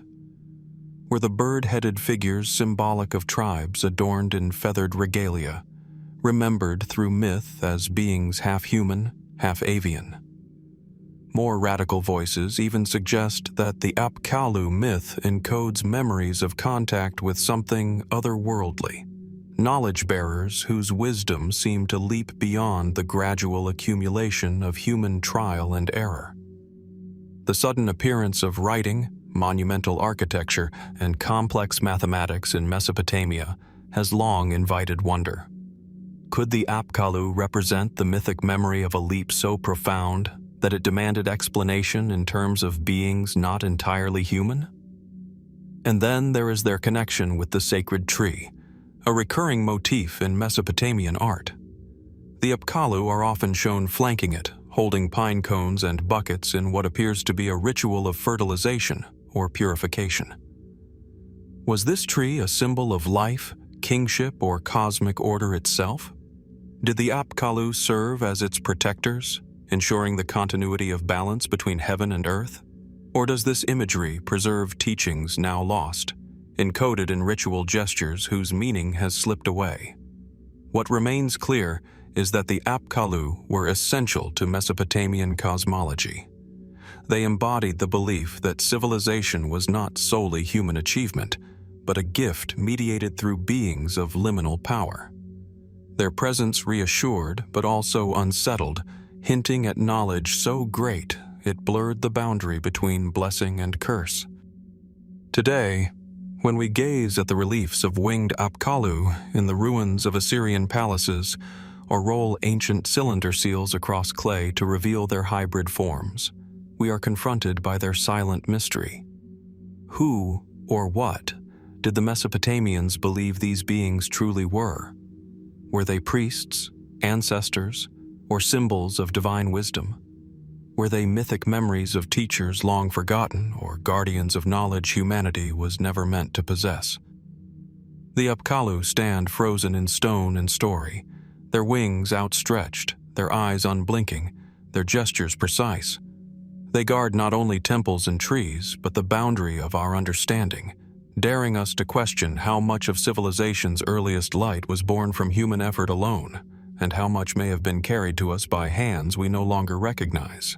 From the enigmatic Apkallu, whose wings and wisdom guarded the sacred order of Mesopotamia, we descend into the very heart of human history, into a dynasty that once seemed unshakable, only to collapse with startling swiftness. The Ur-3 dynasty, often called the Neo-Sumerian Empire, rose around 2100 BC, reuniting the fractured land of Sumer after centuries of upheaval. Its kings, most famously Chogha, ruled from the city of Ur, erecting temples, issuing law codes, and organizing a bureaucracy so advanced that thousands of tablets still bear witness to its careful precision. Yet within little more than a century, this great dynasty crumbled, leaving scholars to puzzle over how such an organized and powerful state could vanish so quickly. The ruins of Ur still whisper of that grandeur. The Ziggurat of Ur, a stepped pyramid of mud brick that once towered over the plain, remains one of the most iconic monuments of Mesopotamia. Around it stretched palaces, administrative buildings, and storerooms filled with records. These tablets detail everything from tax payments and labor assignments to offerings for the gods. They reveal a society that prized order, that sought to account for every bushel of grain and every worker's day. This was no fragile state. It was a well-oiled machine, seemingly built to endure. And yet, by around 2000 BC, it had fallen, leaving its cities vulnerable to conquest and decline. What happened? Mainstream explanations point first to external enemies. The Elamites, from the highlands to the east, launched invasions that struck at the very heart of the empire. Their armies sacked Ur itself, carrying away treasures and prisoners. Alongside them came incursions from Amorite tribes pressing in from the west, destabilizing borders already stretched thin. Some scholars see in these invasions the decisive blow, a foreign storm that shattered the walls of Ur and ended the dynasty's reign. But were enemies alone enough to topple so vast an empire? Others point to environmental stresses. Evidence suggests that this period was marked by drought, perhaps linked to larger climatic shifts across the Near East. Tablets from the later years of Ur III speak of famine, of failing harvests, of desperate measures to sustain the population. If true, the empire may have been undone not only by invading armies, but by the slow, relentless pressure of the land itself turning against its people. Was the fall of Ur III less a story of conquest than of survival in the face of nature's indifference? Yet, even these explanations leave gaps. The Ur III state was highly centralized, its bureaucracy deeply entrenched. Some scholars have argued that this very strength became its weakness. With every detail controlled by the palace, local flexibility may have been lost. In times of crisis, whether famine or invasion, the system could not adapt quickly. Did the weight of its own administration, so effective in peace, become a burden in chaos? Was the empire's collapse, in part, the unintended consequence of its own perfection? Then there are the darker hints preserved in Lamentations, poetic texts written after Ur's fall. These laments describe the city as abandoned by its gods, its temples deserted, its people scattered. They speak of divine wrath, of a judgment that decreed the empire's end. Were these purely religious interpretations, or do they preserve memories of deeper unrest, perhaps internal rebellion, corruption, or a loss of faith in leadership that made the empire brittle from within? Speculative theories have ventured further. Some wonder whether the fall of Ur III connects to wider patterns of upheaval in the ancient world, echoes of climatic shifts, migrations, or even forgotten catastrophes that reshaped multiple regions at once. Others suggest that the Lamentations' descriptions of fire, storm, and destruction might hint at events not yet fully understood, disasters beyond human control that accelerated the empire's demise. What is most striking, however, is the silence that follows. After Ur III, Mesopotamia entered a period of fragmentation, with smaller city-states and new powers rising to fill the vacuum. The great centralized experiment of Ur's kings was gone, leaving behind only its records and its ruins. Why did no successor state immediately restore its grandeur? Was the fall of Ur a warning, remembered by later rulers of the fragility of overreaching power? Today, as we stand before the Ziggurat of Ur, restored in part yet still bearing the erosion of millennia, the mystery lingers. The tablets tell us of careful planning, of order and prosperity, of kings who saw themselves as shepherds of their people. And yet, within a single lifetime, that vision collapsed. Was it conquest, climate, bureaucracy, rebellion, or some convergence of all these forces? Or was it something still hidden, a cause not yet uncovered in the ruins or the texts? The sudden fall of the Ur III dynasty remains one of Mesopotamia's great riddles, a reminder that even the most stable and advanced societies can unravel swiftly, their grandeur reduced to silence. And we are left to wonder, what truths about the end of still lie buried beneath the desert sands, waiting for discovery? From the collapse of Ur's mighty dynasty, a reminder that even empires can vanish in a breath of history, we move northward to Nineveh, the jewel of Assyria, a city of immense power and ambition. Here, among the dry hills and scattered ruins, lies one of the most remarkable yet puzzling feats of ancient engineering: the aqueducts that once carried life-giving water across vast distances to feed a sprawling imperial capital. Built more than 2,700 years ago, they are among the earliest known aqueducts in the world, predating the famous Roman systems by centuries. And yet, for all their brilliance, mysteries still cling to their construction, their purpose, and their legacy. Stretching across the rugged Assyrian landscape, the remains of these aqueducts are monumental in scale. At Jerwan, massive stone blocks, some weighing several tons, form a structure nearly 300 yards long, inscribed with cuneiform texts that proclaim it the work of King Sennacherib around 700 BC. Channels carved into the stone guided the flow of water, while layers of waterproof bitumen sealed the joints. To stand before its ruins today is to witness a feat of engineering far ahead of its time, blending precision with sheer audacity. How did Assyrian builders, armed with only simple tools, raise and align such immense stones to create a functioning hydraulic system? Mainstream scholarship offers one explanation: necessity. Nineveh was a growing metropolis, home to royal palaces, vast gardens, and tens of thousands of inhabitants. The surrounding plains, though fertile, lacked sufficient water to sustain the city's demands. By channeling rivers from distant mountains through canals and aqueducts, Assyrian kings ensured not only survival, but also grandeur. Sennacherib himself boasted of creating gardens, like those of distant lands, which some believe may have included the legendary Hanging Gardens, if not in Babylon, then perhaps here in Nineveh. The aqueducts, in this reading, were both practical infrastructure and symbols of imperial might. Yet even within this explanation lie unanswered questions.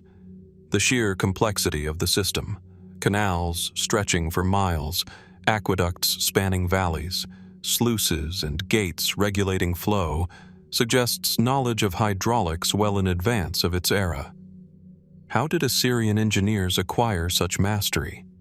Was it the product of centuries of gradual experimentation, or does it hint at a lost body of technical knowledge, passed down through generations and later forgotten? There are also peculiarities in the design. Some scholars note features of the aqueducts that seem excessive for their function: massive stonework where simpler methods might have sufficed, or channels designed with curious precision. Were these choices purely for durability, or did they serve ritual or symbolic purposes as well? Could the aqueducts have been more than waterworks, monuments designed to embody divine power, to show that the king could command not only men but rivers themselves? Speculative theories extend further. Some suggest that the aqueducts may have been part of a grander plan, not only to irrigate fields and gardens but to regulate entire landscapes. Could the Assyrians have been attempting large-scale environmental control, reshaping the flow of rivers to sustain both agriculture and empire? Others wonder whether the association of Nineveh's gardens with distant lands hints at botanical imports, plants and trees brought from across the empire, requiring specialized irrigation. Were the aqueducts built not just for survival, but to create an artificial paradise, an earthly reflection of divine order? And then there is the matter of the inscriptions. The Jerwan aqueduct proudly bears Sennacherib's declaration that he brought water to Nineveh, by the command of the gods. This intertwining of technical achievement and divine will suggests that the aqueducts were not merely practical, but deeply symbolic. Did the Assyrians see them as bridges between heaven and earth, rivers harnessed in service of cosmic as well as royal order?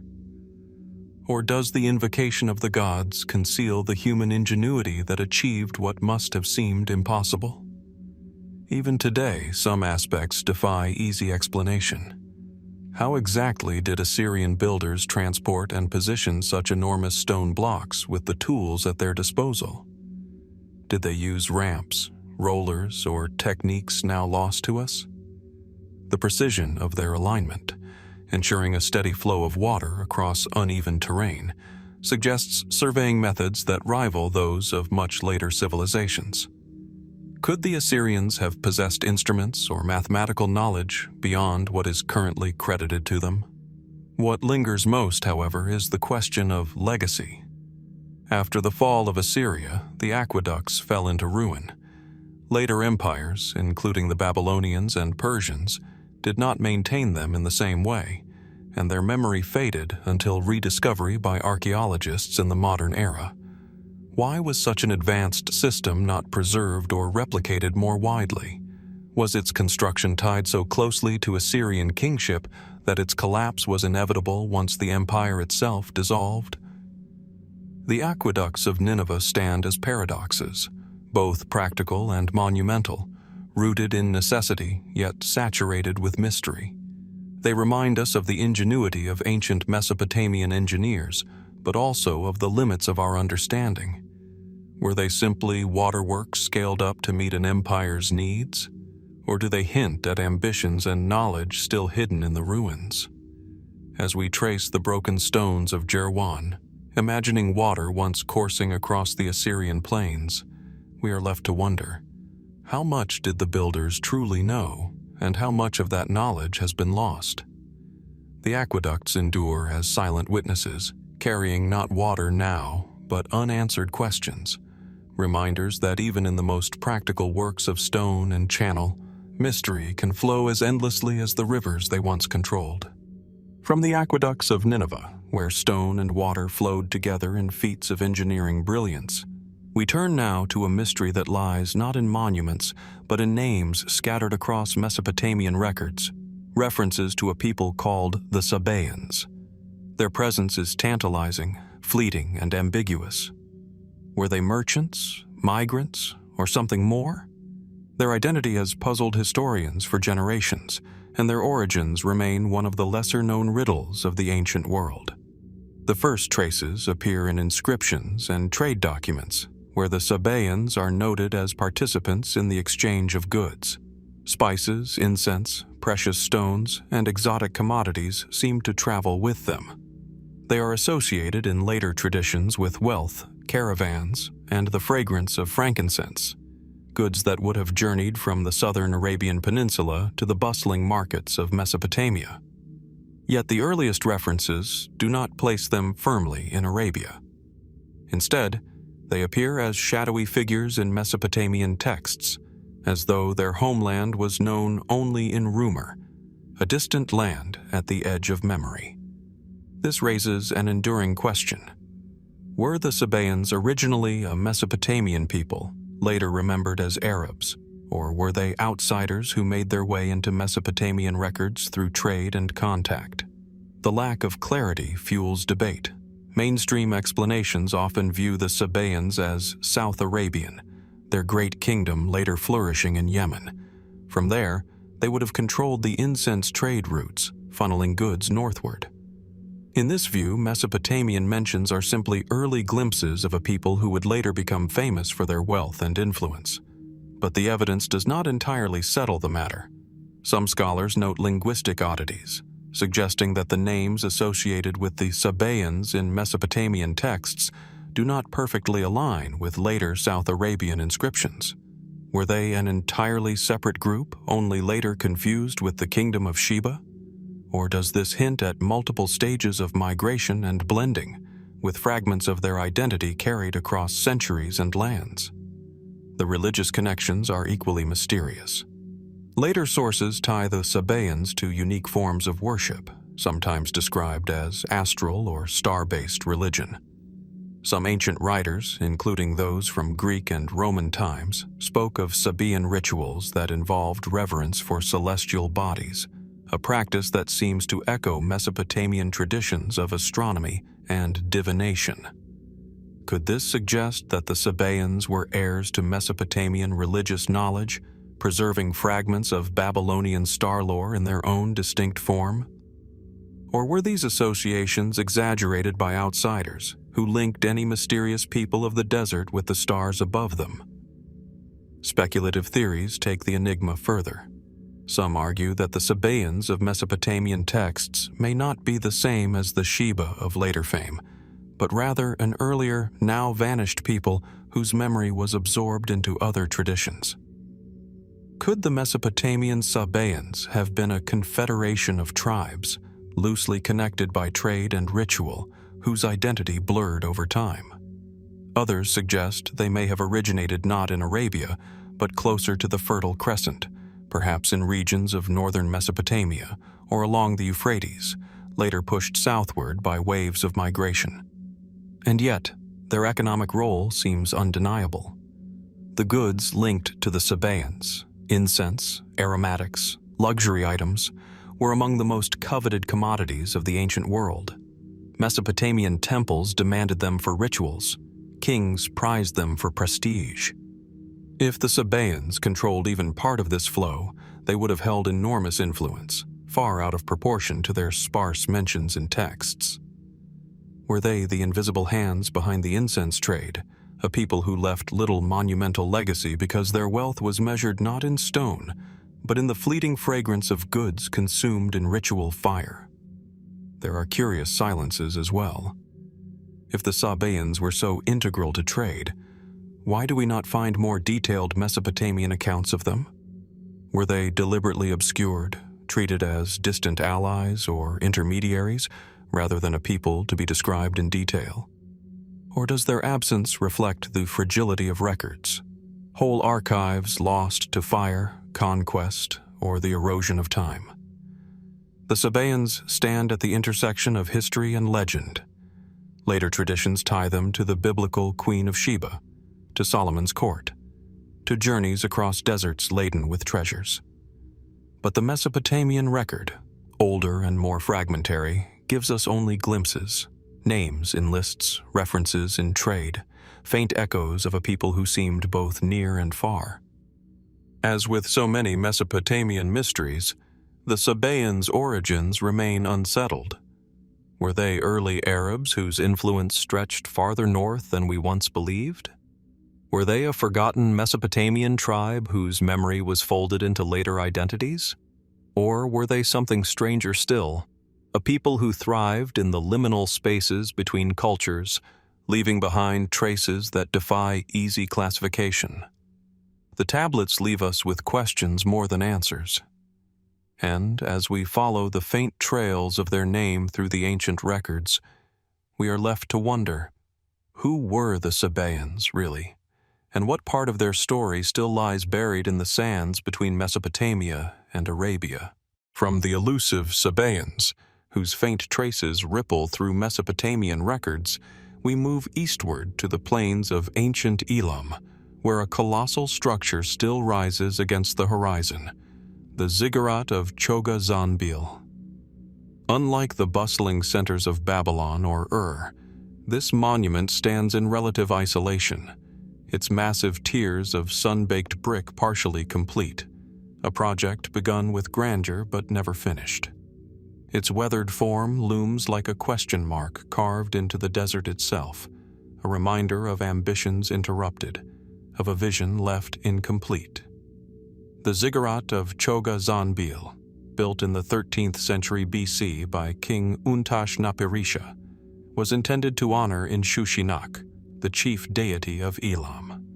Rising in 5 massive stages, it was designed to be one of the most impressive temples of its time. Even in its unfinished state, the scale is staggering. Millions of bricks were laid, many inscribed with the king's dedication, testifying to the devotion and resources poured into its construction. From a distance, the structure still commands the landscape, a step pyramid reaching toward the sky, as though trying to bridge earth and heaven. And yet, it remains incomplete. Archaeological evidence shows that the uppermost levels were never finished, their bricks absent, their intended chambers unbuilt. The construction seems to have halted suddenly, as if the vision was abandoned mid-course. Why? Was it a matter of resources, of politics, or of fate? Mainstream explanations point to the shifting tides of history. Not long after its construction began, the Elamite kingdom faced growing threats. Assyrian expansion loomed, and regional conflicts drained strength. Perhaps the king's successors lacked the will, or the means, to finish what Undeciphered had begun. The Ziggurat, in this interpretation, is less a mystery than a casualty of political instability, frozen in a moment of transition. Yet other possibilities invite deeper thought. Some archaeologists have noted that the site of Chogha Zanbil itself was unusual. Built far from older Elamite centers, it seems to have been conceived as a new sacred city, complete with temples, palaces, and defensive walls. Was Undeciphered attempting to create a religious capital, shifting power away from older elites? If so, was the abandonment of the project not simply a matter of circumstance, but a deliberate rejection by later rulers who preferred to restore authority to traditional centers? Was the unfinished Ziggurat a monument to political rivalry, left incomplete because its very existence threatened established powers? The architectural features raise more questions still.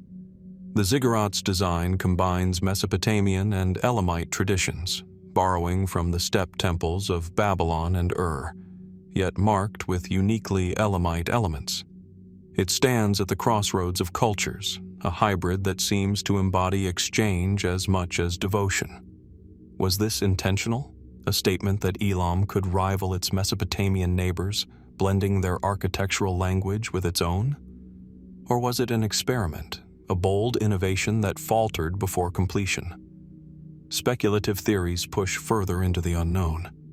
Some suggest that the sudden halt in construction may have been tied to catastrophe, an earthquake, a plague, or some other disruption that cut short the project. Others wonder whether omens played a role. Mesopotamian and Elamite kings often sought divine approval through signs and rituals.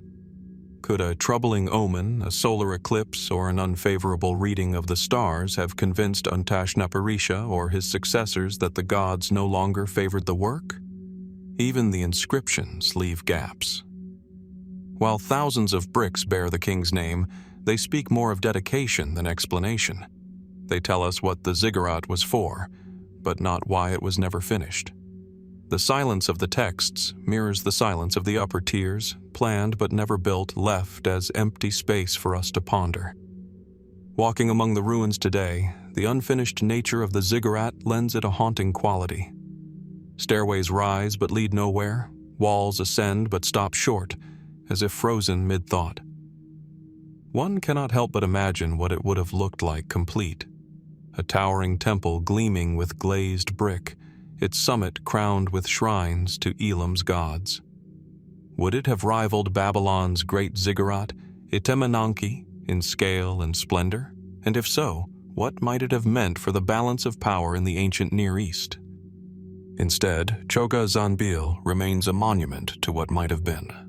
Its incompleteness magnifies its mystery, transforming it into a symbol of ambition cut short, of plans lost to time. Was its abandonment a simple matter of conquest and shifting priorities, or does it conceal deeper stories of divine warning, political upheaval, or disasters long forgotten? The Ziggurat stands today against the desert sky, its tiers crumbling yet enduring, a reminder that even unfinished monuments can outlast the empires that built them. And as we gaze upon its weathered bricks, we are left to wonder, What halted the hand of its builders, and what untold story lies behind the silence of its abandoned heights? From the unfinished terraces of Chogha Zanbil, its summit left bare by time and circumstance, we turn to another ziggurat, one that was said to be the greatest of them all. In the heart of Babylon, once stood a structure so tall, so imposing, that it dominated the imagination of generations.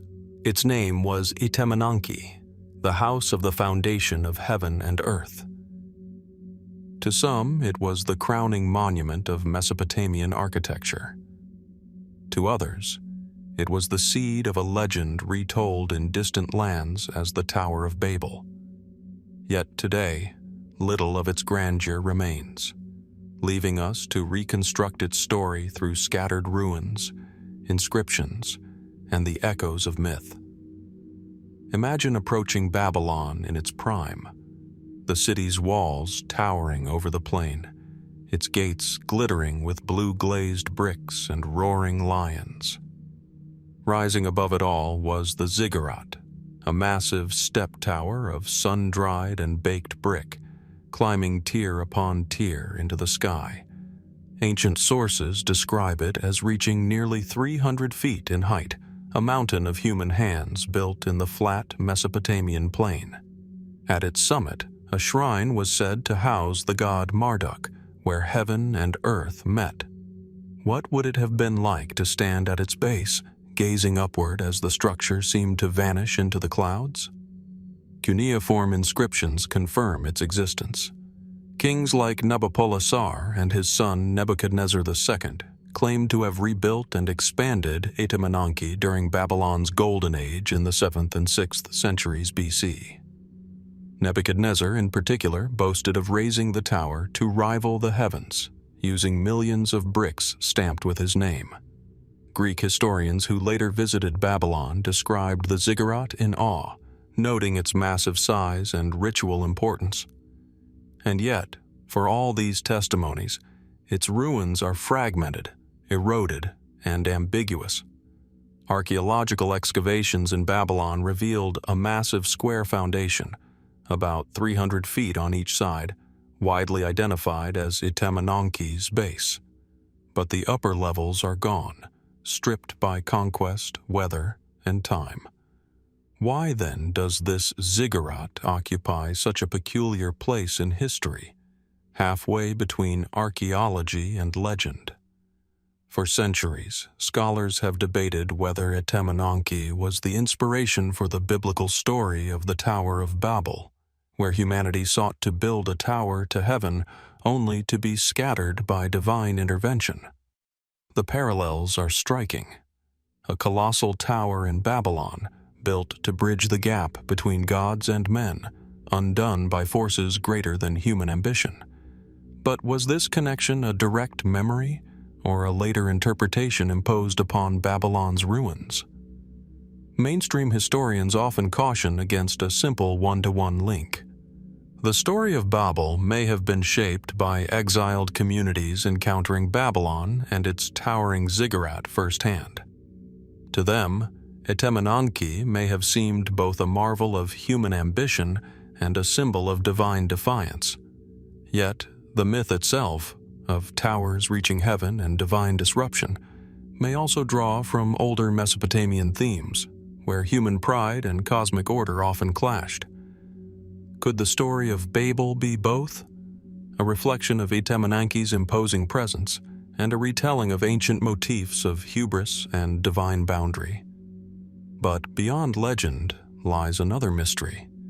How was such a structure built, and how did it stand? Constructing a tower nearly 300 feet high with mud brick posed enormous challenges. Bricks at the lower levels would have been crushed by weight, while rain threatened to erode the very fabric of the structure. Nebuchadnezzar claimed to have solved this with baked brick and bitumen, sealing the tower against the elements. Yet, could such a massive structure truly endure? Was Etemenanki ever completed to its full height, or were the later descriptions exaggerations, embellishing ruins already impressive in scale? Some scholars suspect the Ziggurat may have been rebuilt several times, rising and falling with the fortunes of Babylon. Earthquakes, floods, and military campaigns may have toppled it again and again, with kings boasting of raising it anew. If so, perhaps what ancient visitors described was less a continuous monument than a series of reconstructions, each iteration carrying forward the dream of touching heaven. Speculative theories go further still. Some argue that Etemenanki was more than a temple. It was an astronomical observatory, its terraces offering vantage points for watching the stars. Babylonian priests were renowned for their knowledge of the heavens, and the alignment of ziggurats may not have been accidental. Could Etemenanki have been a tool for charting the movements of planets, for reading the will of the gods in the sky? Others suggest it was a symbolic mountain, embodying the axis of the cosmos itself, the place where the divine descended and where kings affirmed their right to rule. Yet even with these possibilities, the fate of Etemenanki remains unresolved. By the time of Alexander the Great's conquest in the 4th century BC, the ziggurat was already in disrepair. Alexander is said to have ordered its restoration, but the project was abandoned, and the tower was left to decay. Today, only the base endures, its grandeur reduced to crumbling mud brick mounds, its upper levels vanished entirely. What truly stood at Babylon's heart, the towering temple of Nebuchadnezzar, the inspiration for ancient legend or something else altogether? Were the stories of Babel rooted in direct memory, or do they reflect the timeless human fascination with reaching for the sky? As we stand among the ruins, where the baked bricks of Babylon still bear the names of kings, the question lingers. Etemenanki remains both monument and myth, a structure both real and elusive. Was it the greatest ziggurat ever built? Or was its legendary stature shaped as much by imagination as by brick? The silence of its ruins does not answer, leaving us only to wonder what truly rose above Babylon's skyline, and how much of its story still lies hidden beneath the dust. From the towering enigma of Etemenanki, whose bricks may have inspired tales of humanity's ambition and downfall, we move to a people who once reshaped the very map of Mesopotamia, the Amorites. They were tribes from the western deserts, remembered in cuneiform tablets as the Martu, wanderers who came with their herds, their tents, and their unfamiliar tongue. For centuries, they were seen as outsiders, semi-nomadic peoples pressing into the settled lands of Sumer and Akkad. And yet, by the dawn of the 2nd millennium BC, these same Amorites ruled kingdoms across Mesopotamia, founding dynasties that would leave indelible marks on history. Their most famous legacy came through Babylon itself, raised to glory under the Amorite king Hammurabi.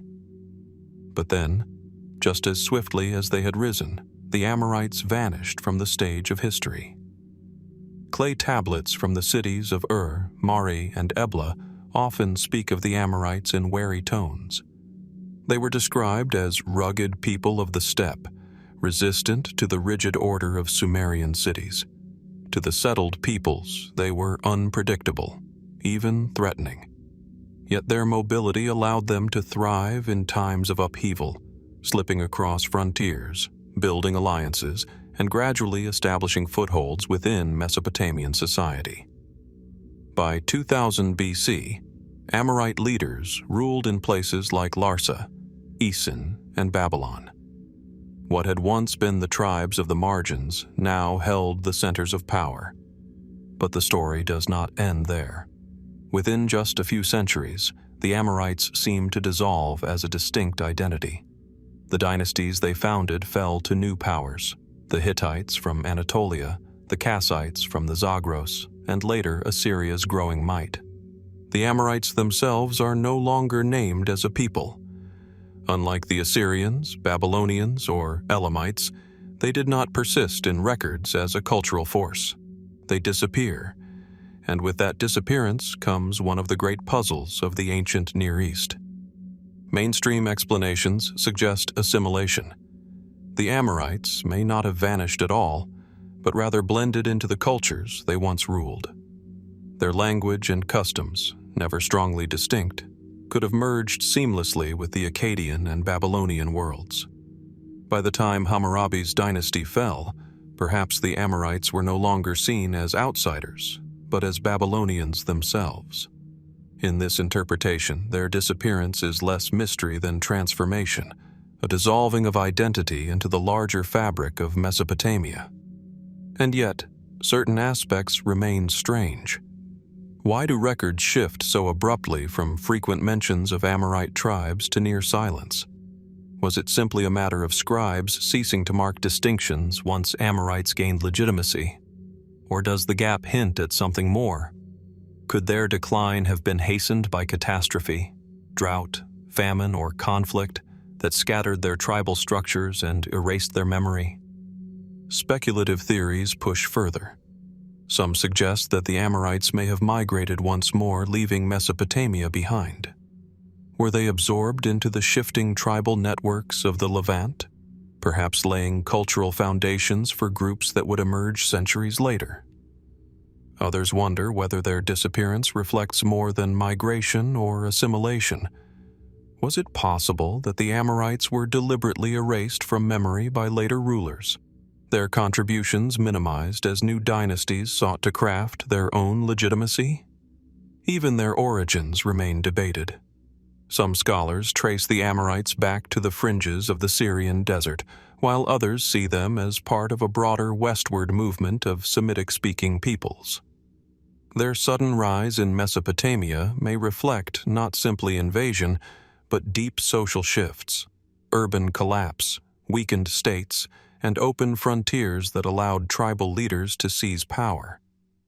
If their origins are uncertain, perhaps their disappearance is equally complex, a convergence of absorption, migration, and erasure that leaves us with little more than names on tablets. There are also curious echoes in later traditions. Amorites appear in biblical texts, remembered as powerful figures of the land, often associated with giants or formidable warriors. Were these echoes distant memories of their earlier prominence in Mesopotamia? Or do they reflect a merging of memory, where the Amorites of Mesopotamian records and the Amorites of later traditions were not the same, but overlapping shadows of forgotten peoples? What is certain is that the Amorites were both feared and admired. They entered Mesopotamia as strangers, reshaped it as rulers, and then slipped into silence. To study their legacy is to trace the fragility of identity itself, how entire peoples can rise to power and then fade, leaving historians with only fragments. Were they truly gone, or did they live on in the very foundations of Babylon, in the laws of Hammurabi, in the cultural blends that defined Mesopotamian civilization? As we read their names on broken tablets and trace their presence in vanished dynasties, the question lingers. The Amorites disappeared as a people, but did they truly vanish, or did they transform into something unrecognizable, hidden in plain sight? The answer, like the tribes themselves, drifts somewhere in the desert winds, half seen, half lost, waiting perhaps for rediscovery. From the fading echoes of the Amorites, whose tribal rise and disappearance still defy certainty, we turn to another silence in the Mesopotamian record, one found not in the shifting sands of migration, but in the archives of kings. Between the fall of Ur-III and the rise of Hammurabi's Babylon, two rival cities, Isin and Larsa, struggled for dominance. For over a century, their kings ruled much of southern Mesopotamia, issuing decrees, commanding armies, and overseeing temples. Yet the records of these dynasties, so vital in bridging one era to the next, are strangely incomplete, as though whole chapters of their history have been erased. The ruins of Isin and Larsa, scattered across the plains of southern Iraq, bear witness to their past power. Mud brick walls, temple foundations, and fragments of palaces remain, while excavations have unearthed thousands of tablets, administrative logs, economic receipts, and legal contracts. These reveal much about daily life, about trade in grain and silver, about the movements of laborers and soldiers. But when it comes to the kings themselves, their conquests, their rivalries, their policies, the picture is fractured, with vast gaps that scholars struggle to fill. Why do the rulers of Isin and Larsa, who once commanded entire regions, leave behind so few direct testimonies of their reigns? Mainstream explanations point to the fragility of clay and time. Royal inscriptions, often engraved on bricks or monuments, were less common in this period than in the grand empires before and after. Wars between Isin and Larsa may have destroyed archives, as cities were sacked and libraries looted. The shifting watercourses of the Euphrates could have buried tablets under silt or dissolved them entirely. Perhaps what is missing is no mystery at all, merely the inevitable erosion of history. And yet, the gaps are striking. We know the names of many kings preserved in later king lists, but not their deeds. Some reigns stretch decades, yet leave almost no written record. Others appear in isolated inscriptions, hinting at victories or temple restorations, but without context. Was this silence the result of accident or design? Did later dynasties deliberately suppress the memory of their rivals, erasing their records to strengthen their own legitimacy? The fact that Hammurabi's Babylon rose soon after, with a flood of written propaganda, suggests the possibility of deliberate rewriting. The political context deepens the puzzle. Isin and Larsa were not minor cities. They ruled over the fragmented remains of Ur III's empire, controlling trade routes, farmland, and religious centers. Their rivalry shaped the balance of Mesopotamia in the early 2nd millennium BC. Yet, unlike the Akkadians before them, or the Babylonians after, they left few monumental inscriptions, no grand epics or law codes to anchor their legacy. Could their kings have preferred more practical administration to monumental self-promotion? Or is the absence itself telling us something? That their rule was precarious, vulnerable, and therefore intentionally minimized in later traditions? Speculative theories suggest broader explanations. Some argue that the Isin-Larsa era may have been a period of decentralization, where power was distributed among local elites rather than concentrated in kingship. If so, the silence of the records might reflect not just loss, but reality. Rulers who wielded less absolute authority than those before or after, leaving less need or less ability for grandiose inscriptions. Others go further, proposing that foreign incursions, tribal movements, and shifting economies created an instability that left little time for kings to record their triumphs. Were the missing records an echo of a society in flux, its rulers too preoccupied with survival to carve their names into history? Still others turn to the tantalizing hints of suppression. Later scribes in Babylon preserved king lists, but often in simplified or edited forms. What if these lists conceal more than they reveal, omitting dynasties deemed irrelevant, or downplaying rivals whose legacy was inconvenient? Could the vanished records of Isin and Larsa represent not absence, but censorship? Their histories erased by successors eager to frame their own empires as inevitable, their rivals as forgotten interludes? Even archaeology leaves us with contradictions. Tablets from Larsa detail taxes and rations, but not the campaigns of its rulers. In Isin, remnants of temples suggest devotion to gods like Ninurta and Gula, yet inscriptions of kings dedicating them are scarce. Were these temples rebuilt without royal names, or have the dedicatory bricks simply not survived? Each silence raises the same question: how much of history has been lost by chance, and how much has been buried intentionally? Standing among the ruins today, it is hard not to feel the weight of this absence. Here were kings who once ruled, armies that once marched, courts that once judged. Yet their voices are gone, their triumphs silenced, their failures hidden. Why do we know Hammurabi in such vivid detail, yet his immediate predecessors in Isin and Larsa remain shadows? The vanished records of these dynasties remind us of how fragile memory can be.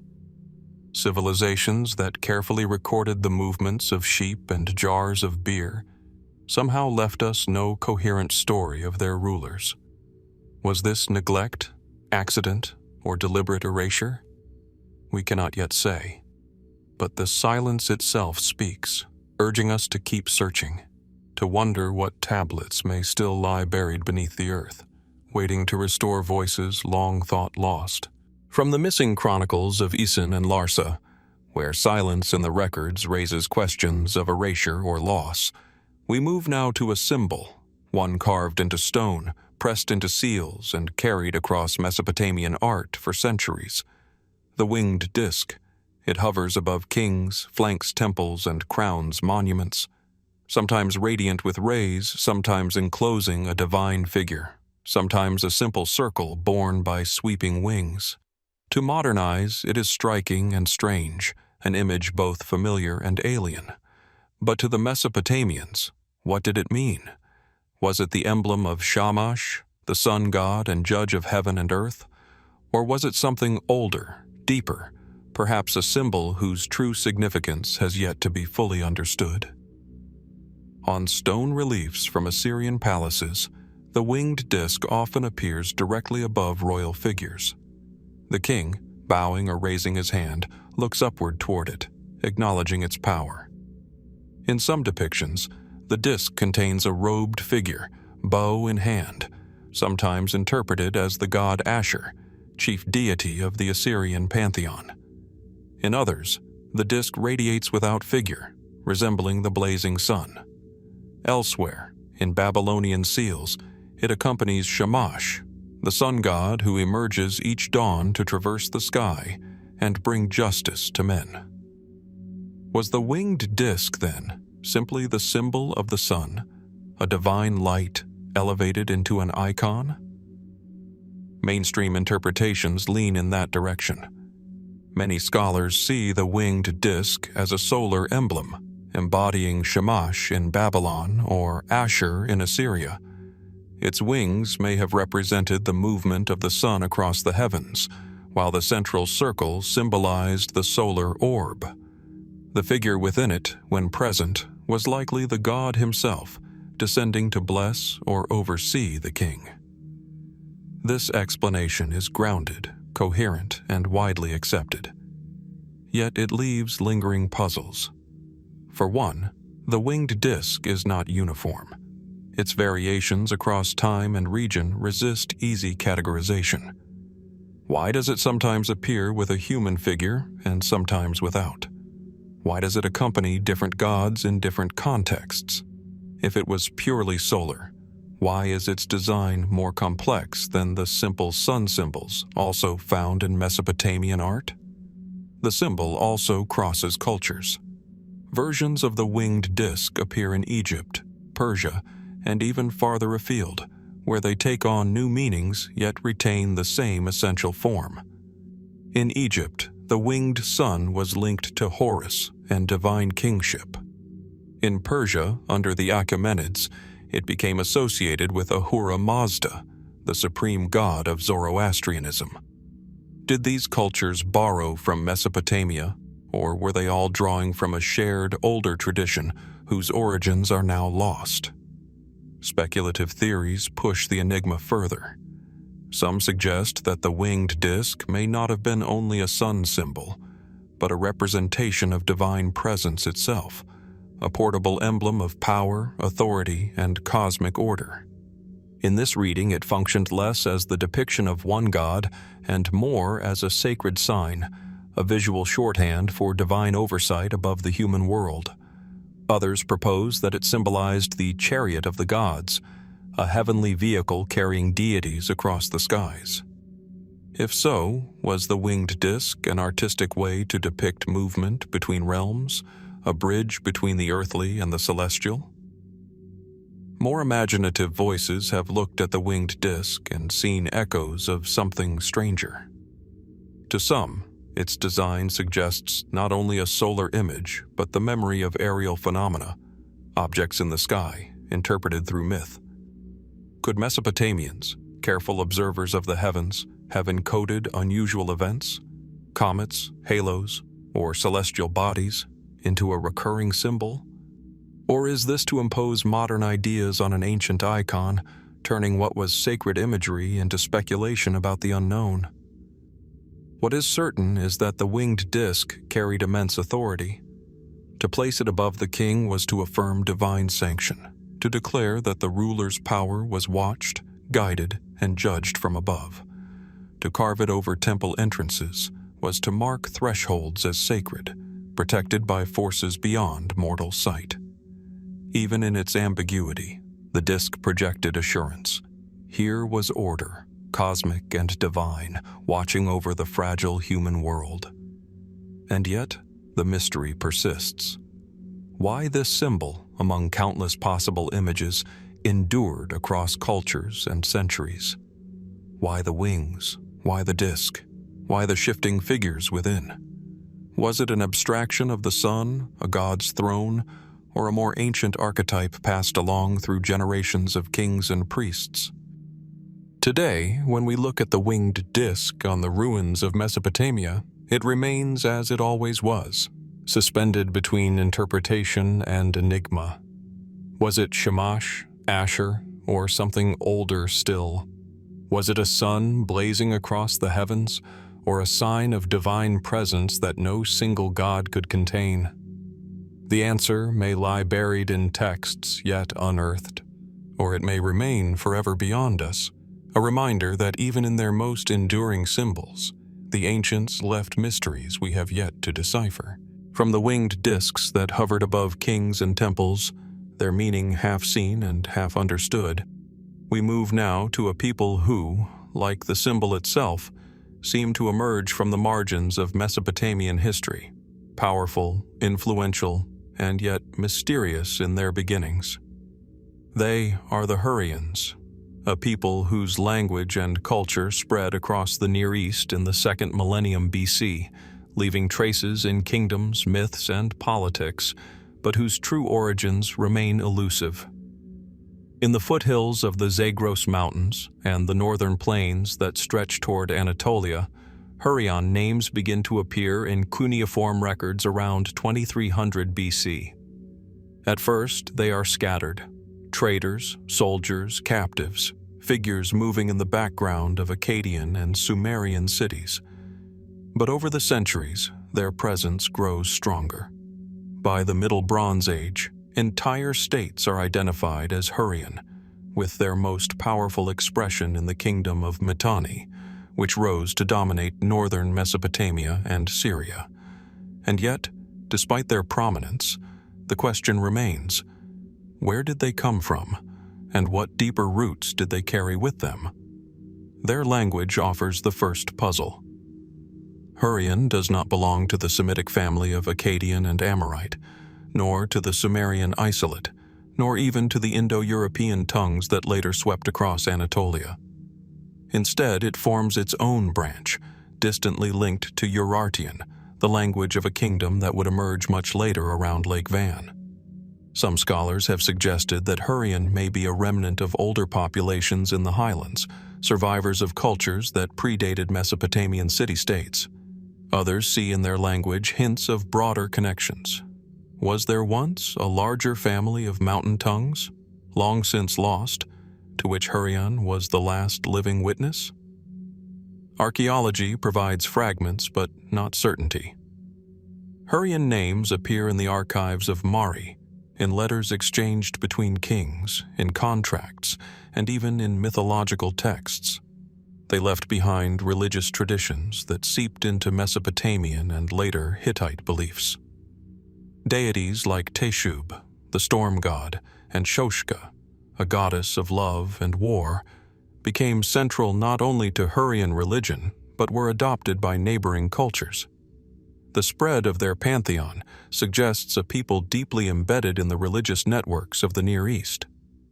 But was this the result of conquest, of migration, or of long cultural exchange? Mainstream historians often point to the highlands between Mesopotamia and the Caucasus as their homeland. From there, they may have descended into northern Mesopotamia during times of upheaval, mixing with local populations and gradually asserting control. But others argue the Hurrians may have been in Mesopotamia much earlier, their presence masked until they emerged as a distinct identity. Could the Hurrians have been one of the region's hidden peoples, overshadowed by Sumerians and Akkadians, only later recognized when they rose to power? The mystery deepens when we consider the Mitanni kingdom. At its height in the 15th century BC, Mitanni controlled vast swaths of territory, rivaling Egypt and the Hittites. Yet their ruling elite bore names that appear Indo-European, suggesting a fusion of Hurrian traditions with an intrusive warrior class. Were the Hurrians themselves conquered and ruled by outsiders, their culture preserved under new masters? Or does this reflect an alliance, where Hurrian society absorbed foreign elements into its leadership? The blending of Hurrian and Indo-European features in Mitanni remains one of the great riddles of ancient history. Speculative theories extend the question further.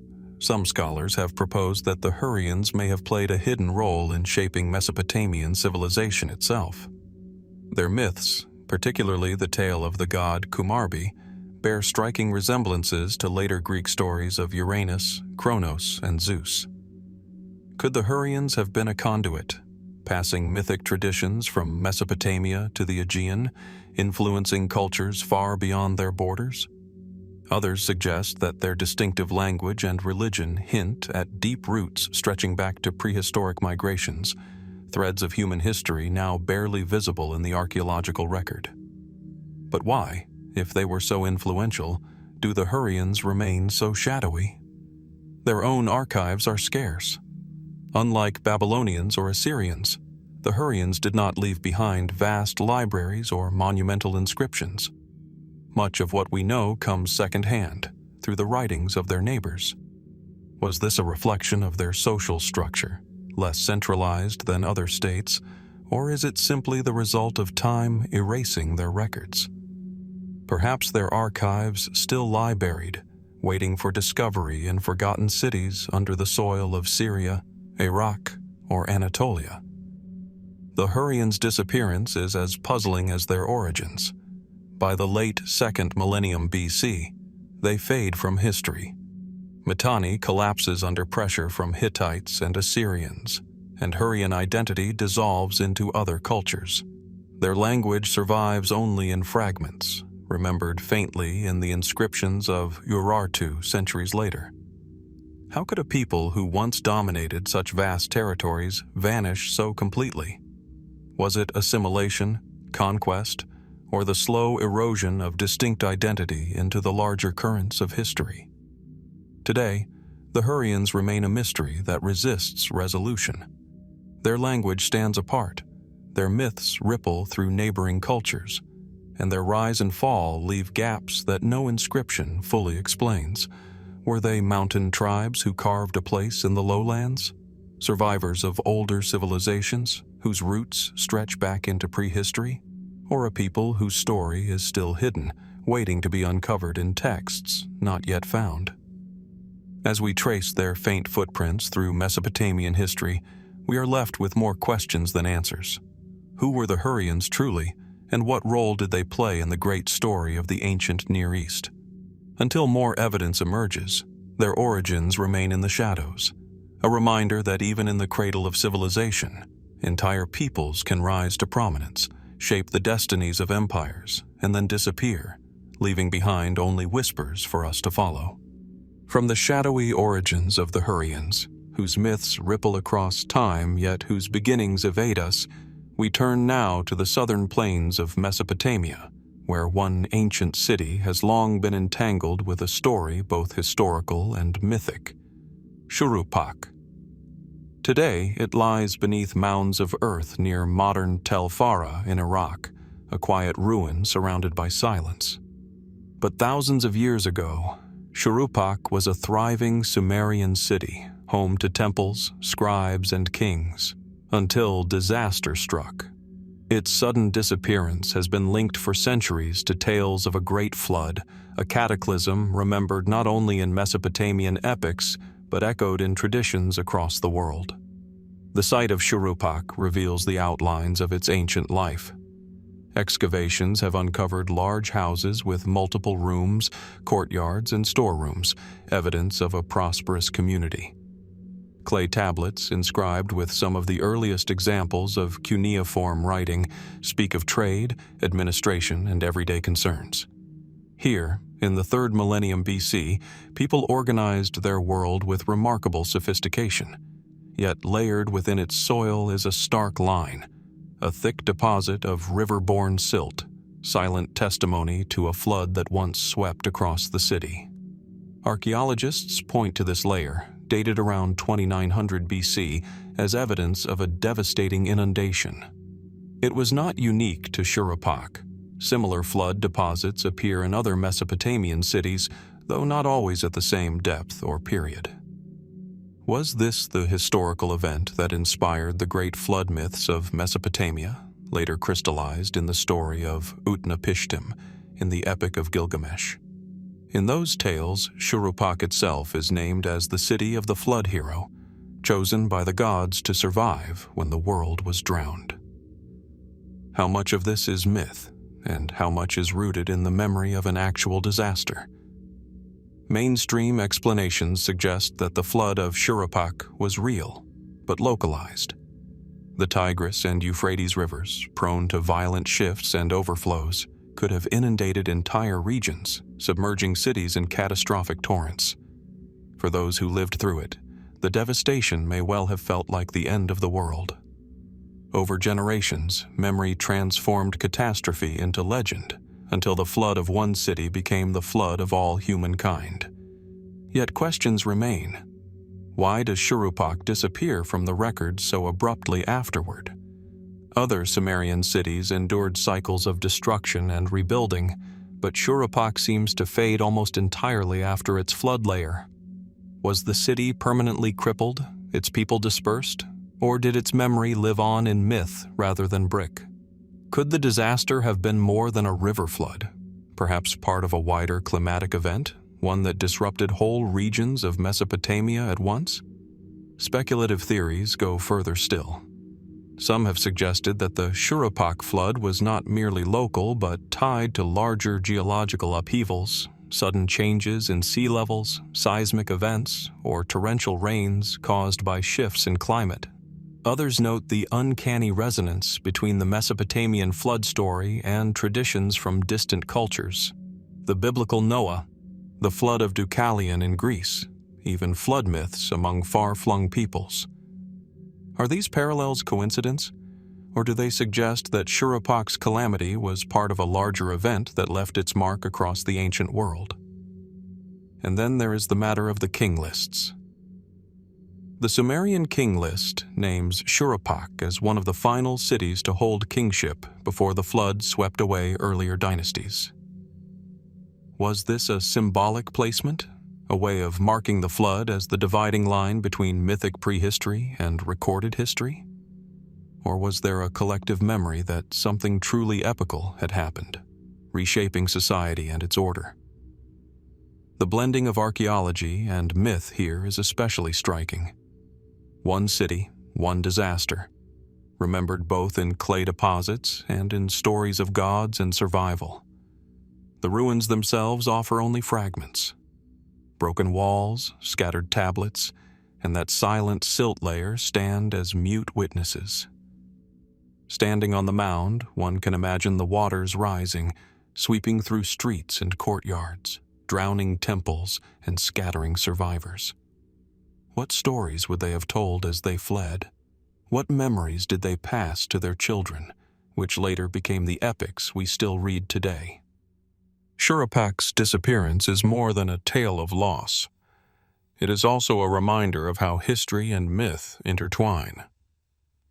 Was the city's flood the seed of a story retold across civilizations, or was it one of many floods woven into a single great narrative of divine judgment? The truth may never be fully known. As we look back at Shuruppak, half buried in earth and half remembered in legend, the mystery remains. Was it merely a city undone by the forces of its rivers? Or was it the stage upon which one of humanity's most enduring myths was born? The silence of its ruins leaves the question open, inviting us to wonder what stories still lie hidden beneath the silt, waiting to be uncovered. From the vanished city of Shuruppak, where flood myths blur the line between history and legend, we move into a realm not of ruins, but of rituals, performed in the heart of Mesopotamian cities, shaping the relationship between gods and men. It was the Akitu, the great New Year festival, celebrated each spring when the barley sprouted and the world was reborn. For Babylonians, Assyrians, and earlier Sumerians, it was more than a holiday. It was the renewal of cosmic order itself, when kingship was reaffirmed, when chaos was held at bay, and when secret ceremonies, some described, others only hinted at, were carried out behind temple walls. Picture Babylon in the month of Nisanu, around March or April. The city comes alive with processions, hymns, offerings, and rituals lasting days. Crowds line the streets, priests chant from clay tablets, and statues of the gods are paraded from temples to special shrines outside the city. At the center of it all was Marduk, Babylon's supreme deity, whose destiny was bound to the fate of the world. The Akitu was his festival, his moment of renewal. Yet despite extensive references to the celebration, many details of its inner workings remain unclear. What exactly happened in those hidden chambers, and why was it considered so essential to the survival of the cosmos? Cuneiform texts describe parts of the Akitu festival with striking clarity. On one day, the king entered the Esagila temple to be ritually humbled. Stripped of his royal regalia, he was forced to kneel before the high priest, who struck him across the face. If the king's tears flowed, it was taken as a good omen. Marduk was satisfied, and the king's rule was legitimized for another year. But if the king remained unmoved, if no tears came, it was seen as a sign that the gods had withdrawn their favor. This act of ritual humiliation, so central and yet so enigmatic, raises many questions. Why was divine legitimacy bound to such a dramatic display of vulnerability? Did the ritual serve as a safeguard against tyranny, or as a reminder that kingship was always on loan from the gods? Other aspects of the festival are described in fragments but remain opaque. We know that statues of the gods from surrounding cities were brought to Babylon, gathered as though attending a great divine assembly. In mythological texts, this assembly reaffirmed Marduk's authority as king of the gods, paralleling the king's reaffirmation on earth. But how exactly these ceremonies unfolded, what prayers were spoken, what secret rites were performed within the Akitu house outside the city walls, remains uncertain. Were these rituals symbolic reenactments of the cosmic battle between order and chaos? Did priests act out the defeat of Tiamat, the primordial sea, so that creation could begin anew each year? Mainstream scholarship views the Akitu as a complex blend of politics, agriculture, and religion. It was a time to ensure good harvests, to reinforce loyalty to the king, and to honor the gods. Yet, even within this framework, the secrecy of certain rites suggests layers of meaning withheld from the public. Were there esoteric rituals, known only to high-ranking priests, that dealt with the mysteries of creation and destiny? Some scholars suggest that the Akitu may have functioned as a form of state-controlled initiation, teaching select participants the hidden truths of the cosmos. Speculative interpretations go further. The careful timing of the Akitu with the spring equinox suggests astronomical significance. Could the rituals have encoded knowledge of celestial cycles, aligning human ceremony with cosmic rhythms? The processions of divine statues may not only have symbolized the gathering of gods, but the alignment of stars and planets observed by Mesopotamian scholars. Was the Akitu also a calendar of the heavens, hidden within the language of myth? Others ask whether the Akitu contained a dimension of controlled chaos. For a few days, roles may have been inverted, kings humbled, order destabilized, only to be restored through ritual. Was this a psychological release, allowing society to confront its fears of disorder before reestablishing balance? Or did the ceremony mask political realities, reinforcing the king's supremacy by dramatizing his dependence on the gods, while ensuring that both ruler and ruled remained bound to divine law? And then there are the unanswered questions of access. Much of what we know comes from tablets copied centuries after the festival's prime. Were earlier versions different? Did the Akitu evolve over time, absorbing layers of meaning we can no longer disentangle? And what of the rituals that were never written down, passed only by word of mouth among priests sworn to secrecy? Could it be that entire chapters of the Akitu remain hidden, erased by conquest, fire, and the passage of time? Walking among the ruins of Babylon today, it is easy to imagine the echoes of those days, the sound of drums and flutes, the chanting of hymns, the solemn silence as the king was struck, the collective breath of the crowd as omens were read. Yet the deeper meaning of it all, the secrets whispered in the temple, the gestures never recorded, remain beyond our grasp. The Akitu festival, like so much of Mesopotamian religion, leaves us suspended between clarity and obscurity. We know its outlines, we glimpse its symbols, but we cannot see its core. Were its secret rituals simply symbolic affirmations of power, or did they conceal teachings about creation, destiny, and the cosmos itself? The truth lies buried in broken tablets and vanished traditions, leaving us to wonder how much of the Akitu remains unseen, hidden in the silence of history. From the hidden rites of the Akitu festival, where kingship and cosmos were renewed each spring, we move now to a mystery that lingers not in ritual, but in words themselves. For beneath the tablets of Mesopotamia lies a puzzle that continues to baffle scholars: the origins of the Sumerian language.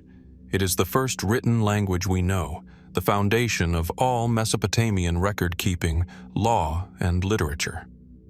And yet, unlike Akkadian, Babylonian, or Assyrian, Sumerian belongs to no known family. It is an isolate, without clear relatives, a language that seems to have appeared fully formed and then vanished. Picture the clay tablets of Uruk around 3100 BC, etched with wedge-shaped signs. At first, they represent tallies of grain, sheep, and silver, but soon the script begins to capture not just numbers and objects, but words, phrases, whole thoughts. And those thoughts were Sumerian.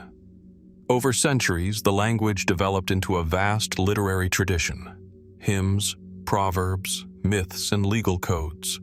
The Sumerians were the inventors of writing, and yet their language has no known kin. Where did it come from?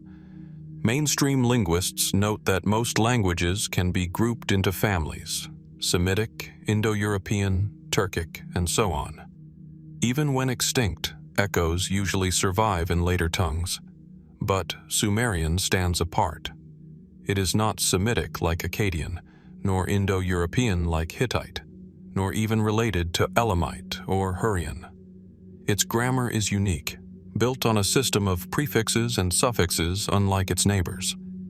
Its vocabulary cannot be traced to any surrounding tongue. Was Sumerian the lone survivor of an older linguistic world, a relic of populations who lived in Mesopotamia before recorded history?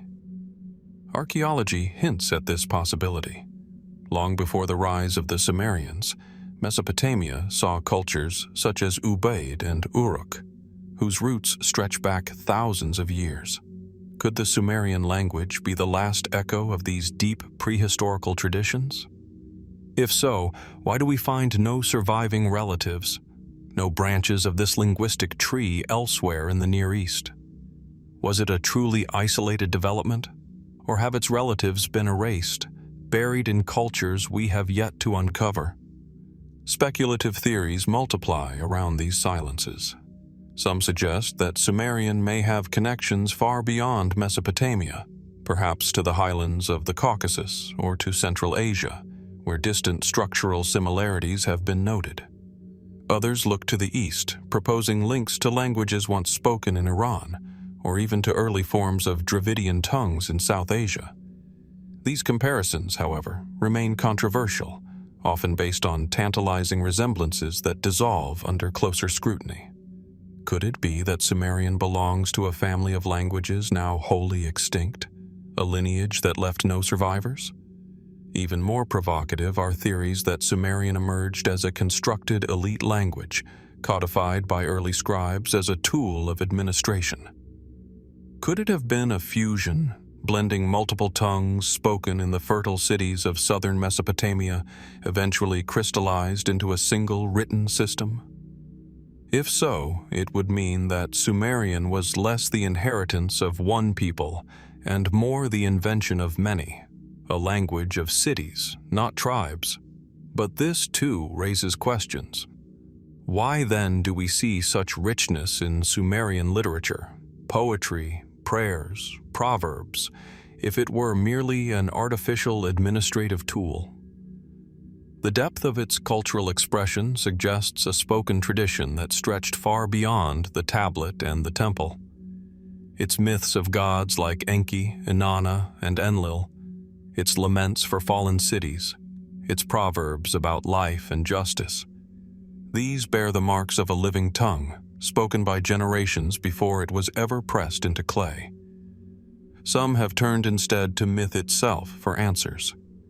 Sumerian legends tell of a time when kingship descended from heaven, when wisdom and language were gifts of the gods. Could these stories reflect the arrival of a people whose language was entirely alien to those around them, preserved as a sacred tongue?